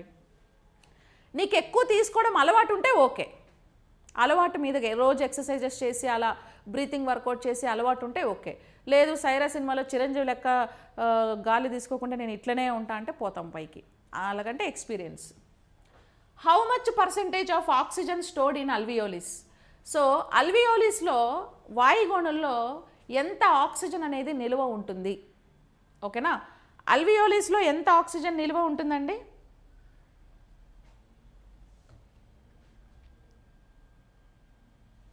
సో అల్వియోలిస్లో 500 ml ఆక్సిజన్ అనేది నిల్వ ఉంటుందన్నమాట. అంటే ఇప్పుడు అల్వియోలిస్ బెలూన్ లాంటి స్ట్రక్చర్స్ ఉన్నాయి కదా, ఇలాగా ఎప్పుడు కూడా 500 ml ఆక్సిజన్ స్టోర్ ఉంటుంది. ఈ 500 ml ఆక్సిజన్ ఓన్లీ 30 seconds వరకే మనం యూటిలైజ్ చేసుకుంటాం. 30 seconds దాటితే మనము బ్రతకడం కష్టమే. ఆక్సిజన్ బ్రెయిన్కి 30 seconds ఆగిపోతే, అంటే 30 seconds ఆక్సిజన్ లేకుండా బ్రెయిన్ ఉండగలదండి. 30 seconds తర్వాత కూడా బ్రెయిన్కి ఆక్సిజన్ కన్నా పంపించకపోతే బ్రెయిన్ డెడ్ అయిపోతుంది. ఓకేనా. 30 seconds తర్వాత కూడా మనం ఆక్సిజన్ని బ్రెయిన్కి పంపించకపోతే ఏమవుద్దంటే బ్రెయిన్ డెడ్ అయిపోతుంది. బ్రెయిన్ డెడ్ అయిపోయి కోమా లోపలికి వెళ్ళిపోతాం. సో కాబట్టి 500 ml మాత్రమే స్టోర్ చేసుకుంటుంది. ఇప్పుడు మీరు వెంటనే గాలి దొరకలేదనుకో ఇమీడియట్గా చనిపోరు. ఆ 500 ml యూటిలైజ్ అయ్యే వరకు ఉంటారు. దాని తర్వాత మనకి బ్రీతింగ్ ప్రాబ్లం వస్తుంది. Next, choose the correct match regarding air exchange. గాలి మార్పిడిలో వాయువుల శాతం ఎంత? Inhale exhale. నైట్రోజన్ ఏమో ఇన్హేల్లో 78 తీసుకుంటాం, ఎక్సెల్లో 78 వదులుతాం. ఆక్సిజన్ని ఇన్హేల్లో 21 తీసుకుంటాం, ఎక్సెల్లో 16 వదులుతాం. ఓకే. కార్బన్ డైఆక్సైడ్ని ఇన్హేల్లో 0.03 తీసుకుంటాం, ఎక్సెల్లో 4.4% కార్బన్ డైఆక్సైడ్ని నువ్వు వదులుతావు అటు ఇటుగా. సో కాబట్టి మనం ఏం చెప్పచ్చు ఇప్పుడు అంటే second option incorrect. So only 1.3ని మనం కరెక్ట్గా తీసుకోవచ్చు. ఓకే. 1,3 4% అన్నాడు, అటు ఇటు ఇస్తారు, మీకు ఎగ్జాక్ట్ నెంబర్ ఇయ్యరు, అటు ఇటు ఇస్తారు. ఓకే. 4 to 4.5 అటు ఇటు ఆ మధ్యలో ఇస్తారు. సో కాబట్టి 1,3 అనేది మనకు రైట్. ఓకేనా. అటు ఇస్తారు. లేదు as per hour text book, మన టెక్స్ట్ బుక్ ప్రకారం పోతే టెక్స్ట్ బుక్లో మనకి 4.4% ఉంటుందండి కార్బన్ డైఆక్సైడ్ ఎక్సెల్ ప్రాసెస్లో. ఇప్పుడు ఇది కన్సిడర్ చేస్తే మనకి ఓన్లీ ఆప్షన్ 1 కరెక్ట్ అవుతుంది. ఓకేనా. ఆప్షన్ సి కరెక్ట్ అవుతుంది. నేను అది ఎందుకన్నానంటే సమ్ టైమ్స్ మీకు కొన్ని ఎగ్జామ్స్లో ఇప్పుడు pH వాల్యూస్ కానీ ఏదన్నా పర్సంటేజెస్ వాల్యూస్ అడిగినప్పుడు ఎగ్జాక్ట్గా టెక్స్ట్ బుక్లో ఉన్నట్టు ఇయ్యడు, అప్రాక్సిమేట్లీ ఇస్తాడు. సో ఇప్పుడు ఆల్రెడీ ఒక ఎగ్జామ్లో అడిగాడు, ఎక్సెల్ ప్రాసెస్లో 4% కార్బన్ డైఆక్సైడ్ రిలీజ్ చేస్తుంది అని చెప్పి కీలో ఎస్ కరెక్ట్ అన్నాడు. అందుకని నేను అలా చెప్పాను. సో కొంచెం ఆప్షన్స్ చూసి ఆన్సర్ పెట్టడానికి ట్రై చేయండి. మనం ఇక్కడ టెక్స్ట్ బుక్ ప్రకారం ఎగ్జాక్ట్ వాల్యూ తీసుకుంటే ఇది కూడా రాంగ్ అయిపోయి ఓన్లీ 1 కరెక్ట్ అవుతుంది. లేదు ఒక్కొక్కసారి కన్సిడర్ చేసాము కొంచెం 1 or 2 పాయింట్స్ అటు ఇటు అని అంటే 1, 3 కరెక్ట్ అంటాడు. సో ఇప్పుడు 1 తీసుకోండి, క్లారిటీ మెయింటైన్ చేద్దాం. ఓకేనా. నెక్స్ట్, మ్యాచ్ ది ఫాలోయింగ్, క్రింది వాటిని జతపరచండి. Plasma membrane, gills, book shaped lungs, spiracles, skin, earthworm, leech, scorpion, spider, amoeba, fishes, cockroach. So respiratory organs ఇవి రెస్పిరేటరీ ఆర్గాన్స్, ఇవి రెస్పిరేషన్ అనిమల్స్. ఏ అనిమల్ ఏ ఆర్గాన్ త్రూ రెస్పిరేషన్ జరుపుకుంటుంది అనేది క్వశ్చన్. చెప్పండి. రిజ్వానా, మీరు ఫారెస్ట్ సెక్షన్ ఆఫీసర్లో కూడా ఎన్రోల్ అయ్యారా అమ్మా? మెసేజ్ పెట్టినట్టున్నారు మొన్న, 2 తీసుకున్నారా?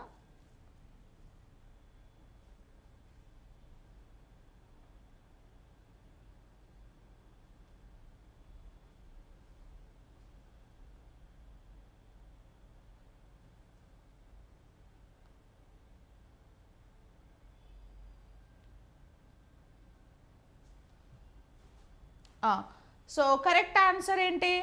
ప్లాస్మా మెంబ్రెయిన్ త్రూ అమీబాలో రెస్పిరేషన్ జరుగుతుంది. ఇప్పుడు అమీబా అనేది it's a kind of unicellular organism కదా, ఏకకణ జీవి అని పిలుస్తారు అమీబాని. మనలాగా పాపం దానికి లంగ్స్, అల్వియోలిస్, బ్లడ్, టిష్యూస్ ఇవన్నీ ఏమి ఉండవు, బికాజ్ అది ఒక ఏకకణ జీవి. మరి అది రెస్పిరేషన్ లేదా శ్వాసక్రియలో ఎలా పాల్గొంటుంది అంటే, సో అమీబా పైన ప్లాస్మా మెంబ్రెయిన్, దాని కణాన్ని కవర్ చేస్తూ ఉండే మెంబ్రెయిన్ని ప్లాస్మా మెంబ్రెయిన్ లేదా ప్లాస్మా త్వచం అని పిలుస్తారు. ఈ ప్లాస్మా త్వచం ద్వారా అమీబా ఆక్సిజన్ని తీసుకొని కార్బన్ డైఆక్సైడ్ని బయటకి రిలీజ్ చేస్తుంది. ఓకేనా. ప్లాస్మా త్వచం ద్వారా అమీబా ఆక్సిజన్ని తీసుకొని కార్బన్ డైఆక్సైడ్ని బయటకు రిలీజ్ చేస్తుంది. సో ఈ ప్రాసెస్ని వ్యాపనం లేదా డిఫ్యూజన్ అని పిలుస్తారు. వ్యాపనం లేదా డిఫ్యూజన్ అనేసి పిలుస్తారు. ఇప్పుడు అమీబా బాడీ మీద ఉండే ఆ ప్లాస్మా మెంబ్రెయిన్ని స్కిన్ అనకూడదు. స్కిన్కి ప్లాస్మా మెంబ్రెయిన్కి తేడా ఏంటంటే, స్కిన్ను శరీరం నుంచి సపరేట్ చేస్తాం, కానీ ప్లాస్మా మెంబ్రెయిన్ని సపరేట్ చేయలేము.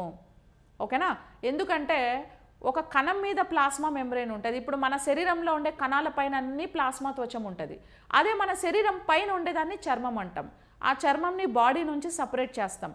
అందుకే చికెన్ షాప్కు, మటన్ షాప్కి వెళ్ళి స్కిన్లెస్ చికెన్, స్కిన్లెస్ మటన్ అని అడుగుతారా లేదా? So that is amoeba. మొప్పలు, గిల్స్ ద్వారా రెస్పిరేషన్ వేటిలో జరుగుతుందమ్మా? గిల్స్ ద్వారా. ఫిషెస్లో, ప్రాన్స్లో గిల్స్ ద్వారా రెస్పిరేషన్ జరుగుతుంది. సో దీన్ని మనము జల శ్వాసక్రియ లేదా బ్రాంకియల్ రెస్పిరేషన్ అంటారు ఇంగ్లీష్లో. తెలుగులో అయితే జల శ్వాసక్రియ అని అంటారు. జల శ్వాసక్రియ అనేసి పిలుస్తారనమాట. నెక్స్ట్, బుక్ షేప్డ్ లంగ్స్, పుస్తకాకార ఊపిరితిత్తులు. పుస్తకాకార ఊపిరితిత్తులతో స్కార్పియన్, స్పైడర్, తేలు సాలిడ్లో పుస్తకాకార అంటే ఊపిరితిత్తులే ఓపెన్ చేసిన టెక్స్ట్ బుక్ షేప్లో ఉంటాయి ఇలాగా. ఓకేనా. టెక్స్ట్ బుక్ ఇట్లా ఓపెన్ చేస్తాం కదా మనం, ఇలా ఉంటాయి సంథింగ్. అందుకే వాటిని బుక్ షేప్డ్ లంగ్స్ అంటారు. సో వీటి ద్వారా రెస్పిరేషన్ జరిగితే పల్మనరీ రెస్పిరేషన్ లేదా పుపుస శ్వాసక్రియ అని అంటారు. పుపుస శ్వాసక్రియ. తర్వాత స్పిరాకిల్స్. స్పిరాకిల్స్ లేదా ట్రాకియా ద్వారా రెస్పిరేషన్ శ్వాసక్రియ కాక్రోచ్ లేదా ఇన్సెక్ట్స్లో జరుగుతుంది అన్నమాట. వాటికి ఇట్లా మధ్యలో ఒక ట్రాకియా ఉంటుందండి. ఈ ట్రాకియాకి ఇవన్నీ వీటిని ఏమంటారంటే స్పిరాకిల్స్ అని పిలుస్తారు. ఇప్పుడు మనకి ఎట్లా లంగ్స్లో వాయుగోణులు ఉన్నాయో వాటికి స్పిరాకిల్స్ అనేవి వాయుగోణుల్లాగా, వీటిలో ఆక్సిజన్ అనేది స్టోర్ అవుతుంది స్పిరాకిల్స్లో. ఓకేనా. స్పిరాకిల్స్ అని అంటారు. దీన్ని ట్రాకియా అంటారు. మీకు ఆప్షన్లో స్పిరాకిల్స్ ఉన్నా కరెక్టే, ట్రాకియా ఉన్నా కరెక్టే. నెక్స్ట్, చర్మం. చర్మం ద్వారా శ్వాసక్రియ అర్త్వాము, లీచ్లో చర్మం ద్వారా శ్వాసక్రియ జరుగుతుంది. చర్మ శ్వాసక్రియని క్యుటానియస్ రెస్పిరేషన్ అంటారు. తెలుగులోనేమో చర్మ శ్వాసక్రియ అనేసి పిలుస్తారు. తెలుగులోనేమో చర్మ శ్వాసక్రియ అంటారు, ఇంగ్లీష్లోనేమో క్యుటానియస్ రెస్పిరేషన్ అనేసి పిలుస్తారు. సో ఇప్పుడు కరెక్ట్ మ్యాచ్ ఏందో చెప్పండి. ఫస్ట్ ఆప్షన్ సి కదా, ఆప్షన్ 3 అనేది correct answer. CDBEA. Next, alveolus transferred oxygen into the blood capillaries by which process? వాయుగోణుల నుండి ఆక్సిజన్ రక్తకేశ నాళికలోనికి ఈ పద్ధతి ద్వారా చేరుతుంది. Osmosis, capillaries, surface tension, diffusion. Right answer ఏది?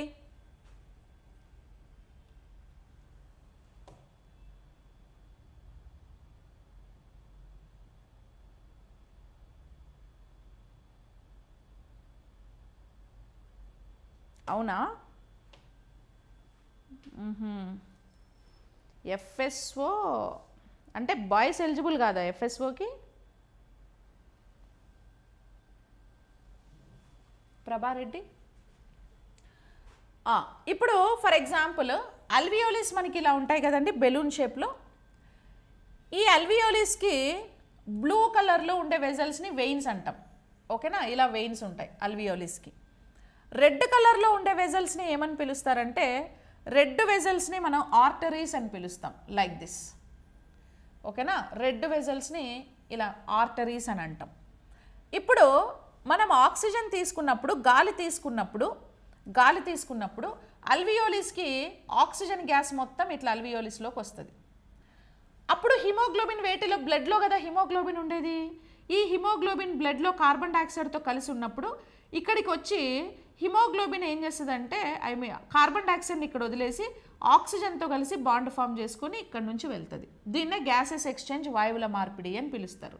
అంటే ఈ అల్వియోలిస్లో ఉండే ఆక్సిజన్ బ్లడ్లో ఉండే కార్బన్ డైఆక్సైడ్ అల్వియోలిస్కి ఇట్లా ఎక్స్చేంజ్ అవుతుంది. ఓకే, ఆక్సిజన్ ఏమో బ్లడ్లోకి, కార్బన్ డైఆక్సైడ్ ఏమో అల్వియోలిస్లోకి. ఈ ప్రాసెస్ని వ్యాపనము లేదా డిఫ్యూజన్ అనేసి పిలుస్తాం. ఇప్పుడు అమీబా ఎట్లయితే దాని శరీరం మీద ప్లాస్మా త్వచం ఉండి ఆ ప్లాస్మా త్వచం ద్వారా ఆక్సిజన్ని లోపలికి తీసుకొని కార్బన్ డైఆక్సైడ్ని రిలీజ్ చేసింది, దాన్ని మనం డిఫ్యూజన్ అని ఎలా అయితే అన్నామో, అల్వియోలిస్లో కూడా ఈ మెంబ్రెయిన్ సెమీ పర్మియబుల్, ఓకే, అర్ధపారదర్శక త్వచం అంటారు. సెమీ పర్మియబుల్ అంటే అర్ధపారదర్శక త్వచం. ఈ త్వచం ద్వారా ఆక్సిజన్ అనేది అల్వియోలిస్ నుంచి బ్లడ్లోకి, కార్బన్ డైఆక్సైడ్ బ్లడ్లో నుంచి అల్వియోలిస్కి ఇట్లా గ్యాస్ ఎక్స్చేంజ్ అవ్వడాన్ని వ్యాపనం లేదా డిఫ్యూజన్ అని పిలుస్తారు. దాన్ని విసరణ అని అన్న కూడా అనొచ్చు తెలుగులో. విసరణ అన్న వ్యాపనం అన్న ఒకటే. ఓకేనా? సో కాబట్టి ఆప్షన్ 4 అనేది మనకు కరెక్ట్ స్టేట్మెంట్. ఆస్మాసిస్ అంటే ఏంది? ద్రవాలు అల్ప గాఢత నుంచి అధిక గాఢత వైపు మూవ్ అవ్వడాన్ని, ప్రసరించడాన్ని ద్రవాభిసరణ అంటారు. సాల్వెంట్స్ మూవ్స్ ఫ్రమ్ లో concentration to high concentration is called osmosis. ఓకేనా? క్యాపిలారిటీ అంటే ఏంటంటే కేశనాళికీయత అంటే ఇప్పుడు ఒక క్యాండిల్ ఉంది కదా, ఇప్పుడు ఈ క్యాండిల్లో మనం ఒకప్పుడు దీపం పెట్టేటప్పుడు ఒక గాజు సీసా పెట్టి ఇక్కడ వరకు కిరోసిన్ వేస్తారు. కిరోసిన్ వేసి ఇక్కడ నుంచి ఒక క్లాత్ పెట్టి పైన ఏం చేస్తారంటే వెలిగిస్తారు. బుడ్డీలు అంటారు కదా, కిరోసిన్ బుడ్డీలు, ఇట్లా వెలిగిస్తారు. ఇప్పుడు నీకు ఫ్యూయల్ ఇక్కడ వరకే ఉంటే నీకు బర్న్ ఇక్కడ ఉండే క్లాత్ ఎలా వెలిగింది అంటే, అప్పుడు ఈ క్లాత్ ఏం చేస్తుందంటే ఇక్కడ ఉన్న ఫ్యూయల్ కిరోసిన్ని అబ్జర్వ్ చేసి కేశనాళికీయత క్యాపిలారిటీ ద్వారా ఆ క్లాత్ నుంచి ఏమవుతుందంటే ఈ ఫ్యూయల్ అనేది పైకి వెళ్తుంది. సో అక్కడ వెలిగిస్తే కూడా మలుగుతుంది. సో ఇట్లా క్యాండిల్స్ బెస్ట్ ఎగ్జాంపుల్ ఫర్ కేశనాళికీయత. సర్ఫేస్ టెన్షన్ అంటే తలతన్యత. సర్ఫేస్ టెన్షన్ అంటే ఏం చెప్పుకుంటాం మనం? ఇప్పుడు ఏదైనా వాటర్లో మాలిక్యూల్స్ ఉంటాయి కదా, సో ఈ మాలిక్యూల్స్ ఒక్కొక్క మాలిక్యూల్ అట్రాక్ట్ అయ్యి వాటి మధ్యలో బాండ్ ఫామ్ అయ్యి ఒక థిన్ లేయర్ని ఏర్పరచడాన్ని సర్ఫేస్ టెన్షన్ అంటారు. ఇప్పుడు కీటకాలు నీటి మీద నడవడం, నీటి మీద ఎట్లా నడవగలుగుతాయి అవి అని అంటే సర్ఫేస్ టెన్షన్ వల్ల వాటి మీద ఒక లేయర్ ఫామ్ అవుతుంది. ఇప్పుడు పాలలో మీగడ ఎట్లా ఫామ్ అవుతుంది పైన, అది కూడా సర్ఫేస్ టెన్షనే. పెరుగులో పైన ఒక థిన్ వెన్న లాంటి ఒక ఫ్యాట్ వస్తుంది, అది కూడా సర్ఫేస్ టెన్షనే. ఇప్పుడు నువ్వు ఏదైనా ఫుడ్ తిన్నప్పుడు నీకు ఫుడ్ నువ్వు ఒక చోట పెట్టుకున్నా నాలుకంతా స్ప్రెడ్ అయ్యి టేస్టీగా వస్తుంది. ఇప్పుడు హీట్ ఫుడ్ బాగా వేడివేడిగా ఉండే ఫుడ్ తింటే టేస్టీగా ఉంటుందా, చల్లగా అయిపోయింది టేస్టీగా ఉంటుందా అంటే వేడివేడి ఫుడ్ తింటే టేస్టీగా ఉంటుంది.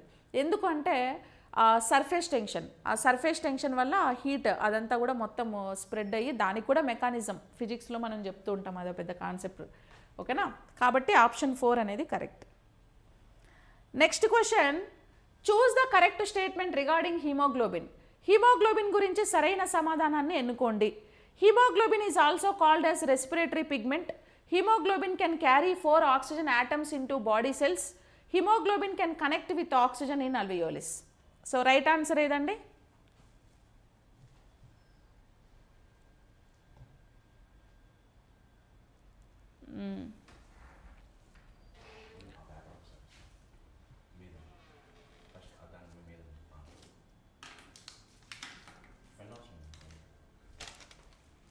సార్ వస్తారండి,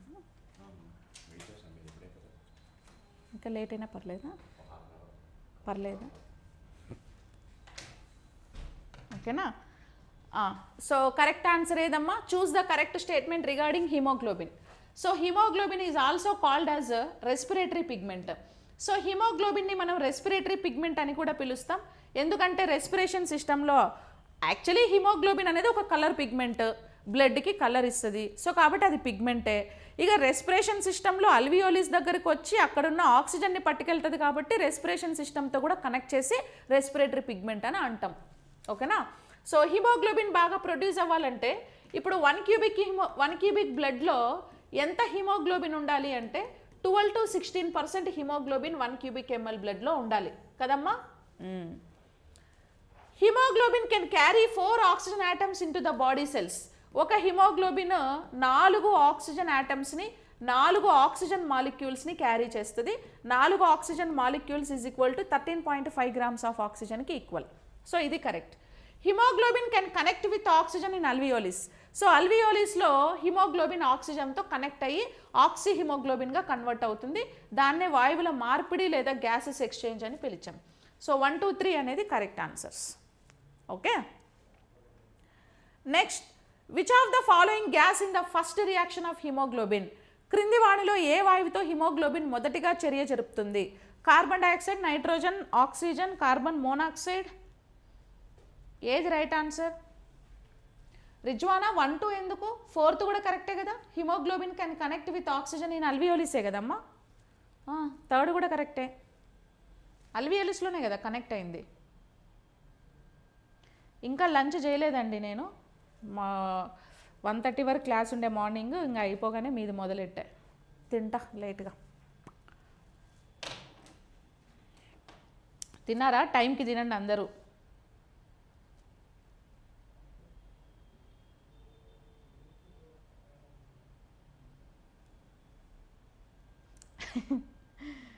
ఏం కేశవ కామెడీయా? అలా బ్రెయిన్ ఇచ్చిపుచ్చుకున్నాడు కంటే ఇంకేమున్నది.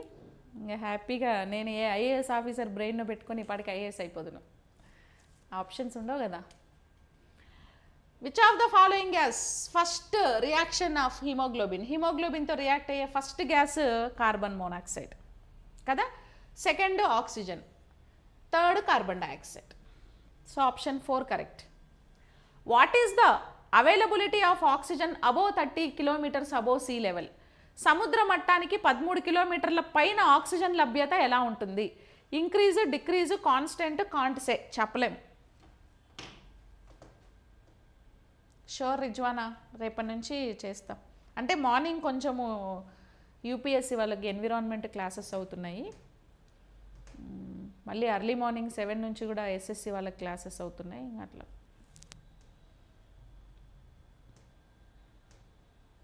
పర్లేదు మణికంట, జ్యూస్ తాగేలే సరిపోద్ది. మీరందరూ తినండి, టైంకి తినాలి అందరూ ఫస్ట్. ఓకేనా? Health important. సముద్ర మట్టం సీ లెవెల్ నుంచి పైకి వెళ్ళేసరికి, సో ఇప్పుడు మనం ఎన్విరాన్మెంట్ నుంచి కొంచెం పైకి వెళ్తూ వెళ్తూ వెళ్తూ వెళ్తూ వెళ్తూ వచ్చేసరికి మనకు అక్కడ ఏమవుతుందంటే నేచర్ మొత్తం ఆబ్సెంట్ ఉంటుంది. అంటే ప్లాంటేషన్ ఏం ఉండదు. ఇప్పుడు మనకు ఆక్సిజన్ ఇచ్చేది ఎవరు?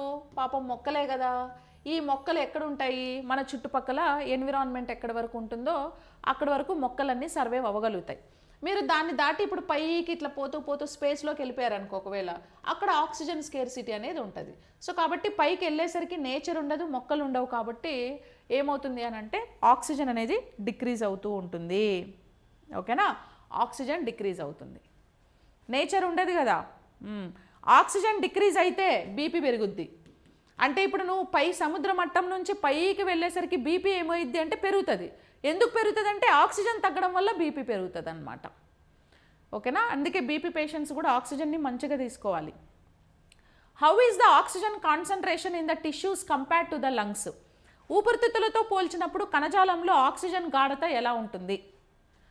ఊపిరితిత్తుల్లో పోలిస్తే కణజాలంలో ఎక్కువ ఆక్సిజన్ ఉంటుందా, ఊపిరితిత్తుల్లో ఎక్కువ ఉంటుందా? ఎక్కువగా ఉంటుంది, తక్కువగా ఉంటుంది, సేమ్ ఫ్లక్చువేషన్ మారుతూ ఉంటుంది.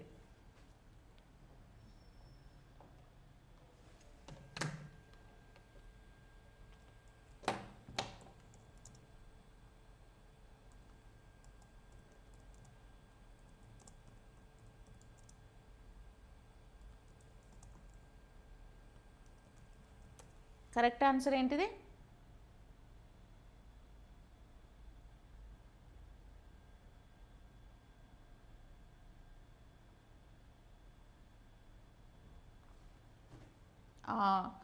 సో ఎక్కువ ఆక్సిజన్ ఆబ్వియస్లీ లంగ్స్లోనే ఉంటుంది కదా, ఆక్సిజన్ ఎక్కువ లంగ్స్లోనే ఉంటుంది టిష్యూస్ కంటే. ఎందుకంటే ఇప్పుడు మనం లంగ్స్లో ఆక్సిజన్ని తీసుకుంటాం, లంగ్స్లో మళ్ళీ అల్వియోలిస్, అసలు అల్వియోలిస్ ఉండేదే ఆక్సిజన్ని స్టోర్ చేయడానికి లంగ్స్లో. వాటి పనే అది, అర్థమైందా? వాటి పనే అది. ఇక్కడ అల్వియోలిస్ ఉంటాయి కదా, ఈ అల్వియోలిస్ ఎప్పుడు ఆక్సిజన్ని స్టోర్ చేస్తాయి, ఆక్సిజన్ని స్టోర్ చేసుకుంటూ ఉంటాం కాబట్టి సమ్ కైండ్ ఆఫ్ ఆక్సిజన్ అనేది, సమ్ పర్సెంట్ ఆఫ్ ఆక్సిజన్ అనేది అల్వియోలిస్లో ఎప్పుడు స్టోర్ ఉంటుంది. ఇక మనం గాలి పోతూనే ఉంటుంది, వస్తూనే ఉంటుంది కాబట్టి సో ఊపిరితిత్తుల్లోనే గాలి ఎక్కువగా ఉంటుంది టిష్యూస్ కంటే. ఓకేనా? సో టిష్యూస్లో ఎప్పుడు వెళ్తుంది, హిమోగ్లోబిన్ వచ్చి ఇక్కడ నుంచి ఆక్సిజన్ని తీసుకొని అక్కడ నుంచి పట్టుకొని టిష్యూస్కి ఇస్తేనే టిష్యూస్లో ఎక్కువ ఉంటుంది, కానీ ఎక్కువ ఉండేది లంగ్స్లోనే. బికాస్ టిష్యూ సైజు కంటే లంగ్ సైజే పెద్దది, ఒక కణం సైజు కంటే లంగ్ సైజే పెద్దది. అందుకే లంగ్స్ హెల్దీగా ఉంటే లంగ్స్లోకి మంచిగా ఆక్సిజన్ని పంపిస్తే ఆటోమేటిక్గా టిష్యూస్లోకి కూడా ఆక్సిజన్ మంచిగానే వెళ్తుంది. ఓకేనా? ఇప్పుడు డైరెక్ట్గా టిష్యూస్లోకి ఆక్సిజన్ ఎక్కువ స్టోర్ అయ్యాడు కంటే లంగ్స్ మరి సగం స్పాయిల్ అయినా పర్లేదా, టిష్యూస్లో స్టోర్ ఉంటుందిలే అని అనిపిస్తుంది. నో, లంగ్స్ హెల్దీగా ఉంటేనే టిష్యూస్ హెల్దీగా ఉంటాయి. ఓకేనా? స్మోకింగ్ హ్యాబిట్స్ ఉండొద్దు. సెల్యులార్ రెస్పిరేషన్ మీన్స్ కణ శ్వాసక్రియ అనగా, cellular respiration is a group of different chemical reactions that release the energy required for various metabolism in the body by breaking the chemical bonds in food substances. శరీరంలో జరిగే వివిధ జీవక్రియలకు అవసరమైన శక్తిని ఆహార పదార్థాలలో గల రసాయన పదార్థాలను బంధాలను విడగొట్టడం ద్వారా విడుదల చేసే వివిధ రసాయన చర్యల సమూహాన్ని కణ శ్వాసక్రియ అంటారు. అంతేనా? సో సెల్యులార్ రెస్పిరేషన్ ఏం చేస్తుంది, it's a group of chemical reactions that release the energy required for various metabolism in the body by breaking the chemical bonds in food substance. అంతే కదా? ఇప్పుడు మనకి మీకు చాలా క్లారిటీగా మళ్ళీ ఒకసారి ఎక్స్ప్లెయిన్ చేస్తున్నాను నేను, చూడండి. రెస్పిరేషన్ మనకు రెండు రకాలు. ఒకటి అనరోబిక్ రెస్పిరేషన్. అనరోబిక్ రెస్పిరేషన్ అంటే దీన్ని మనం అవాయు శ్వాసక్రియ అని పిలుస్తారు. ఇందులో కార్బన్ డైఆక్సైడ్ని తీసుకొని జీవులు కార్బన్ డైఆక్సైడ్నే వదులుతాయి. Second one is aerobic respiration. దీన్ని వాయు శ్వాసక్రియ అని అంటారు. ఇందులో ఆక్సిజన్ని తీసుకొని మనం కార్బన్ డైఆక్సైడ్ని బయటకు రిలీజ్ చేస్తాం. ఓకే, అయితే అవాయు శ్వాసక్రియలో ఓన్లీ ఒకటే స్టెప్ జరుగుతుందండి, ఒకటే స్టెప్. ఆ స్టెప్ ఎక్కడ జరుగుతుంది అంటే కణంలోని సైటోప్లాజం లేదా జీవ పదార్థంలో జరుగుతుంది. ఓకే, సైటోప్లాజం లేదా జీవ పదార్థం, దాన్నే గ్లైకాలసిస్ అని పిలుస్తారు. ఓకే, ఈ స్టెప్లో ఇవి తిన్న ఫుడ్ అంటే గ్లూకోజ్ దేనిగా మారుతుందంటే పైరువిక్ యాసిడ్ లాగా మారుతుంది. పైరువిక్ యాసిడ్ లాగా మారి సో 2 ఏటీపీలు ఉత్పత్తి అవుతాయి, plus by product carbon dioxide కూడా రిలీజ్ అవుతుంది. దీనికి ఆక్సిజన్ అవసరం లేదు. అదే అవాయు శ్వాసక్రియ. మొనిరా కింగ్డమ్ జంతువులు ఉన్నాయి కదా, మొనిరా కింగ్డమ్ జంతువులన్నిట్లో నథింగ్ బట్ బ్యాక్టీరియాలో కానీ లేకపోతే బ్లూ గ్రీన్ ఆల్గేలో కానీ, బ్యాక్టీరియా లేదా బ్లూ గ్రీన్ ఆల్గే వీటన్నిటిలో కూడా అవాయు శ్వాసక్రియ అనేది జరుగుతుంది. ఓకేనా? నెక్స్ట్ వాయు శ్వాసక్రియ లేదా ఎరోబిక్ రెస్పిరేషన్ వేటిలో జరుగుతుంది అని అంటే, ఎరోబిక్ రెస్పిరేషన్లో 2 స్టెప్పులు జరుగుతాయి. ఫస్ట్ స్టెప్ 1 సేమ్ అలాగే సైటోప్లాజంలో గ్లైకాలసిస్ జరుగుతుంది. ఓకే, సైటోప్లాజంలో గ్లైకాలసిస్ జరిగి ఏమైంది, అక్కడ గ్లూకోజ్ అనేది ఆక్సిజన్ లేనప్పుడు, ఓకే ఆక్సిజన్ అవసరం లేదు, కార్బన్ డైఆక్సైడ్ సమక్షంలోనే పైరువిక్ యాసిడ్ లాగా మారుతుంది. పైరువిక్ యాసిడ్ లాగా మారి సో 2 ఏటీపీలను ఇస్తుంది, ప్లస్ ఒక కార్బన్ డైఆక్సైడ్ మాలిక్యూల్స్ కూడా రిలీజ్ అవుతాయి. తర్వాత స్టెప్ 2 కూడా జరుగుతుందండి ఎరోబిక్లో. ఎరోబిక్లో స్టెప్ 2 దేంట్లో జరుగుతుందంటే మైటోకాండ్రియాలో స్టెప్ 2 జరుగుతుంది. మైటోకాండ్రియాలో జరిగే ఈ స్టెప్ని మనము క్రెబ్స్ సైకిల్ అనేసి పిలుస్తారు. ఈ సైకిల్లో ఈ పైరువిక్ యాసిడ్ ఏదైతే ఉందో ఆ పైరువిక్ యాసిడ్ ఓకే ఆక్సిజన్ సమక్షంలో 36 ఏటీపీస్ని ఏర్పరిచి so water plus carbon dioxide అనే ప్రోడక్ట్స్ని బయటకి రిలీజ్ చేస్తుంది. ఇది స్టెప్ 2. ఈ 2 స్టెప్పులు ఎరోబిక్ రెస్పిరేషన్లో జరుగుతాయి. ఇప్పుడు ఓవరాల్గా ఎరోబిక్ రెస్పిరేషన్లో ఇక్కడ 36 ఏటీపీలు, ఇక్కడ ఒక 2 ఏటీపీలు, మొత్తం కలిపి 38 ఏటీపీలు ఏర్పడతాయి. కానీ ఎక్కువ ఏర్పడేది మైటోకాండ్రియాలోనే కాబట్టి మైటోకాండ్రియాని power houses of the cell అనేసి పిలుస్తారు, కణశక్య భాండాగారాలు అని పిలుస్తారు. ఒక్కో కణంలో 100 నుంచి 150 మైటోకాండ్రియాలు అనేవి ఉంటాయి. ఓకేనా. ఇంకా 1 ATP is equal to 7.2 kilo calories of energy అనేసి మనం చెప్పుకోవచ్చు. ఏటీపీని సెల్ కరెన్సీ అని కూడా అంటారు. ఓకేనా. ఇట్లా మనకు ఏరోబిక్ ఎనరోబిక్ రెండు జరుగుతాయి. ఇక్కడ క్వశ్చన్ ఏంటి, సెల్యులార్ రెస్పిరేషన్ ఫుడ్ని బ్రేక్ చేసి కెమికల్ బాండ్స్ని బ్రేక్ చేస్తుంది అని అన్నాడు కదా. కరెక్టే. ఫుడ్ అంటే ఏది, గ్లూకోజ్ని బ్రేక్ చేసి కెమికల్ బాండ్స్ని బ్రేక్ చేసి ఏటీపీగా మారుస్తుంది. ఇప్పుడు గ్లూకోజ్ స్ట్రక్చర్ తెలుసు కదా, C6H12O6. వీటి మధ్య CHకి హెచ్కి సికి ఓకి ఈ మధ్యలో బాండ్స్ని బ్రేక్ చేసి ఏటీపీ కన్వర్షన్గా చేస్తుంది అని అంటున్నాడు. Next, cellular respiration is a type of catabolism process. Catabolism అని అంటే విచ్ఛిన్నం జరిగే చర్య, అంతే కదా. రెస్పిరేషన్ అనే ప్రాసెస్లో గ్లూకోజ్ లేదా ఆహారం విచ్ఛిన్నం జరిగే కదా ఏటీపీ ప్రాసెస్, ఏటీపీ జనరేషన్ జరిగేది. అందుకే దీన్ని విచ్ఛిన్న చర్య లేదా కెటబాలిక్ ప్రాసెస్ అని పిలుస్తారు. ఈ ప్రాసెస్లో హీట్ అనేది బయటకు రిలీజ్ అవుతుంది. ఓకేనా. హీట్ నథింగ్ బట్ శక్తి అనేది మనకి బయటకు రిలీజ్ అవుతుంది. ఇప్పుడు ఏదైనా ఒక చర్య జరిగేటప్పుడు ఆ చర్య నుంచి గన శక్తి మనకు బయటకు రిలీజ్ అయితే సో దాన్ని మనం కెటబాలిక్ రియాక్షన్ అంటాం. ఏదైనా ఒక చర్య జరిగేటప్పుడు ఆ చర్యకి శక్తి తీసుకోవాల్సి వస్తే దాన్ని అనబాలిక్ చర్య లేదా అనబాలిక్ రియాక్షన్ అని పిలుస్తారు. ఓకేనా. ఇప్పుడు catabolic reaction, catabolism plus anabolism, catabolism plus anabolism రెండు కలిపి మెటబాలిజం అని అంటారు. ఓకే, మెటబాలిజం అని అంటారు. అంటే మన శరీరంలో అనబాలిజము కెటబాలిజము అది రెండూ జరుగుతాయి అన్నమాట. విచ్ఛిన్నము సంలీనము రెండూ జరుగుతాయి. సో కాబట్టి ఓన్లీ 1, 2 ఈజ్ కరెక్ట్. ఓకే.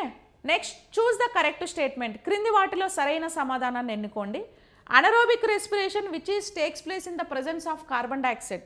అవాయు శ్వాసక్రియ అనగా కార్బన్ డైఆక్సైడ్ సమక్షంలో జరిగేది. Aerobic respiration in bacteria is called fermentation. బ్యాక్టీరియాలో జరిగే అవాయు శ్వాసక్రియను కిణ్వనం లేదా పులియబెట్టడం అంటాం. In anaerobic respiration lactic acid and 2 ATPs will be produced. So అవాయు శ్వాసక్రియలో లాక్టిక్ ఆమ్లం 2 ATPలు ఉత్పత్తి అవుతాయి. In bacteria anaerobic respiration takes place in mitochondria. బ్యాక్టీరియాలో అవాయు శ్వాసక్రియ మైటోకాండ్రియాలో జరుగుతుంది. కరెక్ట్ ఆన్సర్ చెప్పండి. Anaerobic respiration which is takes place in the presence of carbon dioxide, అంతే కదమ్మా. So correct. Aerobic respiration in bacteria is called fermentation. So బ్యాక్టీరియాలో జరిగే అవాయు శ్వాసక్రియ అన్నాడు, ఇక్కడ ఎరోబిక్ కాదు ఎనరోబిక్. ఒకటే యాడ్ చేసుకోండి ఇంగ్లీష్లో, తెలుగులో అవాయు శ్వాసక్రియ కరెక్టే. Anaerobic respiration in bacteria is called fermentation. So బ్యాక్టీరియాలో జరిగే అనరోబిక్ రెస్పిరేషన్ని మనము ఫర్మెంటేషన్ అంటారు అంటున్నారు. ఇది రాంగ్. ఓకేనా. బ్యాక్టీరియాలో జరిగే అనరోబిక్ని ఫర్మెంటేషన్ అనరండి. ఈస్ట్ అనే ఫంగస్ ఉంది కదా, ఈస్ట్ అనే ఫంగస్లో జరిగే అనరోబిక్ రెస్పిరేషన్ని మనము కిణ్వనం లేదా ఫర్మెంటేషన్ అనేసి పిలుస్తారు. దోసపిండి పులవడం, ఇడ్లీ పిండి పులుస్తుంది కదా, అలాగే సమ్ బేకరీ ఐటమ్స్ మ్యానుఫ్యాక్చరింగ్లో కూడా కేకు బ్రెడ్ తయారు చేయడం, ఆల్కహాల్ వైన్ తయారు చేయడం, అవన్నీ ఈస్ట్ని యూజ్ చేసి ఫర్మెంట్ చేసి చేస్తారు. ఈస్ట్లో అనరోబిక్ రెస్పిరేషన్ జరిగి కార్బన్ డైఆక్సైడ్ రిలీజ్ అయ్యి ఇథనాల్ అనే ఒక ప్రోడక్ట్ని బయటకు రిలీజ్ చేస్తుంది. పైరువిక్ యాసిడ్ బదులు ఇథనాల్ని రిలీజ్ చేస్తుంది. ఈ ఇథనాల్ అనేది న్యాచురల్ ఆల్కహాల్. అందుకే ఇప్పుడు దోశ తింటే బ్రెయిన్ యాక్టివ్గా ఉంటుందా ఇన్యాక్టివ్గా ఉంటుందా? తూగుతూ ఉంటారు చికెన్ షాప్లో పారం కొళ్ళు దూగినట్టు. ఎందుకంటే బ్రెయిన్ అంతా లేజీగా ఇన్యాక్టివ్ మోడ్లో ఉంటుంది. బికాస్ నువ్వు పులిసిపోయిన పిండి తిన్నావు కాబట్టి అందులో ఇథనాల్ ఉంటుంది, ఆల్కహాల్. దోశ పేరు చెప్పి ఆల్కహాల్ తిన్నావని అర్థమాడ. Next, in anaerobic respiration lactic acid 2 ATPs will be produced కదా. Yes correct. ఈ లాక్టిక్ యాసిడ్ మజిల్స్లో ఏర్పడుతుందండి, మజిల్స్లో ఏర్పడుతుంది. సో ఇది correct. In bacteria anaerobic respiration takes place in mitochondria. అసలు బ్యాక్టీరియాలో మైటోకాండ్రియా ఉండనే ఉండదు. అందుకే బ్యాక్టీరియాలో ఎరోబిక్ జరగకుండా ఓన్లీ అనరోబిక్కే జరుగుతుంది. సో కాబట్టి ఇది కూడా రాంగ్ స్టేట్మెంట్.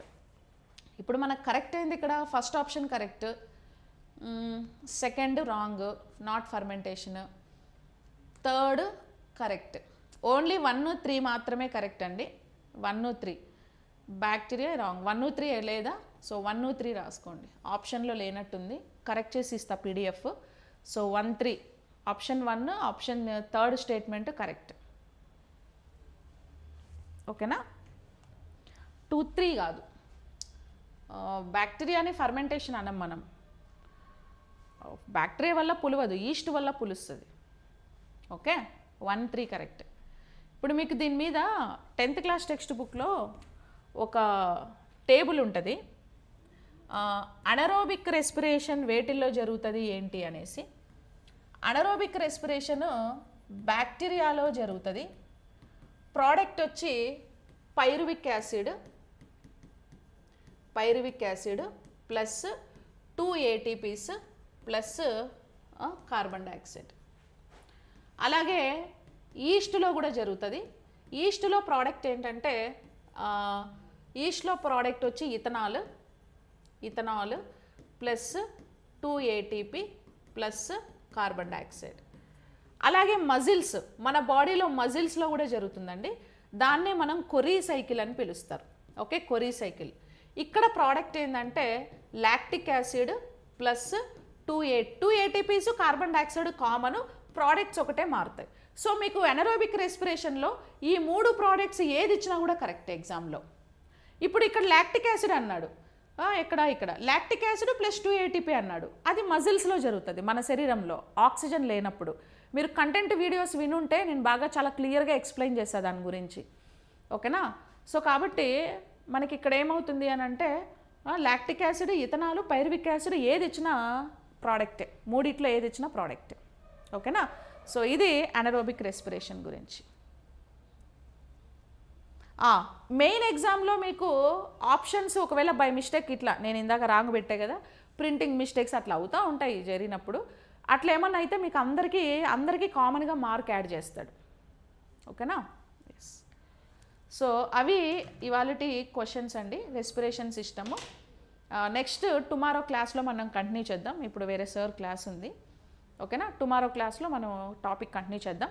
యాప్లో ఎవరైతే ఎన్రోల్ అయ్యారో పీడిఎఫ్ నేను అప్లోడ్ చేస్తాను, ఒకసారి పీడిఎఫ్ కూడా మళ్ళీ ఒకసారి చూడండి. ఇక remaining FBO mains course, paper 2 course, only general science course, only environment course కావాలన్నా కూడా మనకి యాప్లో అన్నీ అవైలబుల్ ఉన్నాయి. అండ్ MCQs లైవ్ బ్యాచ్ కూడా అవైలబుల్గా ఉంది. సో కొంచెం ఎవరికైనా ఇంకా ప్రిపరేషన్ స్టార్ట్ చేయలేదు, ఇంకా క్వాలిటీ కంటెంట్ కావాలి అని అంటే మీరు కింద డిస్క్రిప్షన్లో యాప్ లింక్ ఉంది కదా, పర్చేస్ చేసుకోండి. ఓకేనా? Anyways, so thank you so much everyone, all the best. ఏమైనా డౌట్స్ ఉంటే కాంటాక్ట్ అవ్వండి, నా నెంబర్ ఉందనుకుంటా. Okay, yes, thank you, bye, see you, have a nice day and take care. Okay, maths classes Sai, maths classes ఎల్లుండి నుంచి start అవుతాయి. ఓకేనా? Day after tomorrow నుంచి మ్యాథ్స్ క్లాసెస్ షెడ్యూల్ చేస్తాను, డోంట్ వరీ. ఓకే అండి, థ్యాంక్ యూ.